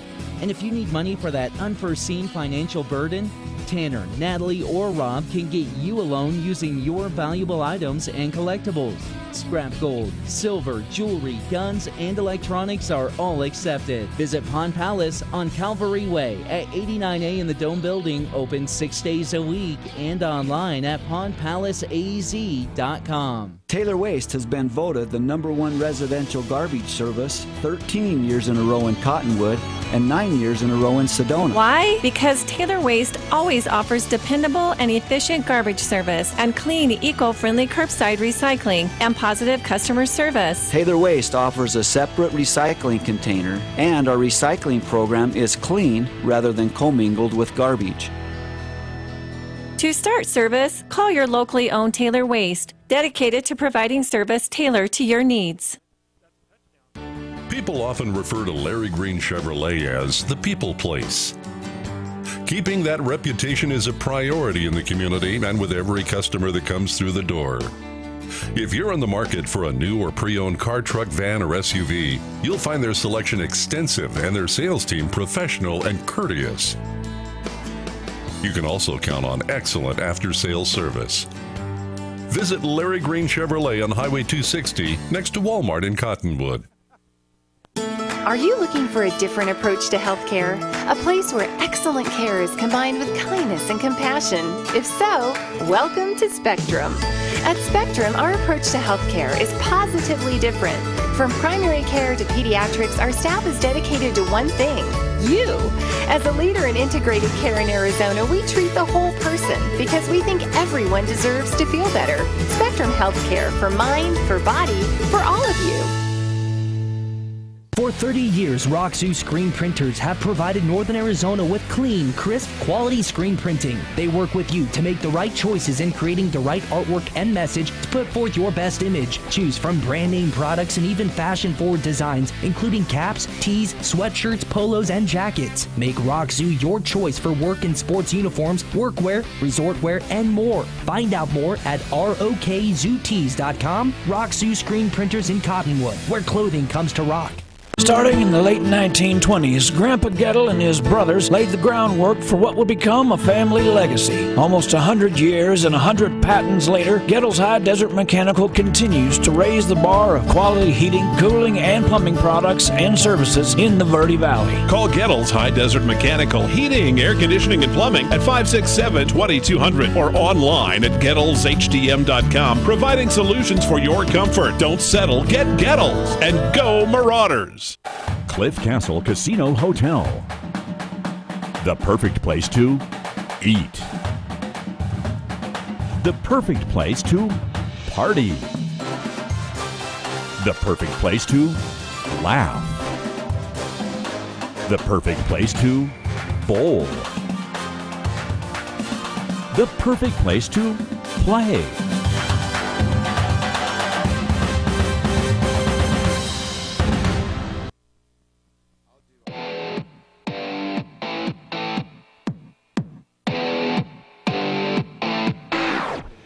Got a couple minutes here for you. Let's look at game stats. Take a look at the Mohave Thunderbirds. 86 yards in the air for Brent Moore. I'm a tight end. No, I'm a quarterback. But more importantly, on the ground, he had 15 carries, 174 yards from the quarterback position, 30 carries and 155 yards from William Robazine, and 350 yards total in the game, 436 yards total offense from the line of scrimmage for the Mohave Thunderbirds. Well, that was more than what Mingus had. Antoine Zabala out here ended up 10 for 19, 113 yards, 1 touchdown, 1 interception. Nelson came alive in the second half, 16 carries, 178 yards, averaging better than 11 yards per carry, and 3 touchdowns in the game. 277 on the ground, 113 in the air, 390 total for the Mingus Marauders. And a couple of other people doing quite well. Colby Fanning ended up with 10 carries, 74 yards, and a touchdown for the Mingus Marauders. And receiving, Chaz Taylor off the disabled list, 5 receptions and 69 yards. Nelson, by the way, also had a 33-yard touchdown reception, which makes it 4 touchdowns on the game for him. And I'm going to go with Nelson for player of the game offensively. Yeah, no doubt. And give credit to the offensive line, opening up those holes for him and giving Zabala time to make that touchdown pass to him. But once he got the ball in his hands, he was definitely taking over for Tyler Kelly tonight, and he did an excellent job. These last 2 games, Nelson's really come alive for the Mingus offense, and it couldn't have come at a better time tonight when they needed him most. When offense was struggling in the first half, just keep feeding Nelson. Yeah, no doubts. Defense probably a little bit more difficult. Colby Fanning had a very important fumble recovery in the end zone to stop a Mohave drive. However, another player had some touchdown-saving tackles. Yeah, Marcos Valenzuela, just huge touchdown-saving tackles, running multiple times across the field from his defensive back position, taking a great angle on the quarterback or the running back, or whoever had the ball, and doing a good job open field tackling too, bringing them down, keeping Mohave out of the end zone. And you think, oh, Mohave wins there when they get the big gains, but Mingus actually had a big stops down in the red zone early in the game. That really, if Mohave puts points on the board, then it's a whole different ball game. No doubts about it. Special teams, Rodriguez so huge with the all the extra points made and the touchback off the kickoff right at the end of the game, forcing an 80-yard potential drive from the Mohave Thunderbirds. When we return home, I'll tell you what, we're going to wrap up our Gettles High Desert Mechanical AC Plumbing and Heating post-game report. You can call 567-2200 for your tune-ups. Do it before it gets cold. Seriously, let's do a little preventative medicine here.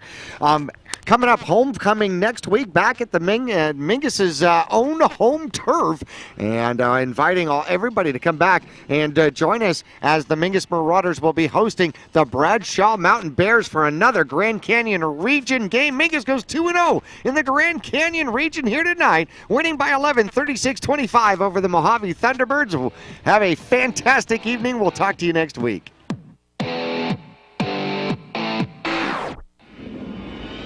This has been the post-game report brought to you by Gettles High Desert Mechanical, heating, AC, and plumbing specialists. Online at GettlesHDM.com. We'll return next week for exciting Mingus Marauder football action on AM 1600 and 96.3 FM KYBC. Online at MyRadioPlace.com or Verde Valley TV Cable 1 Channel 56 Suddenlink Channel 2.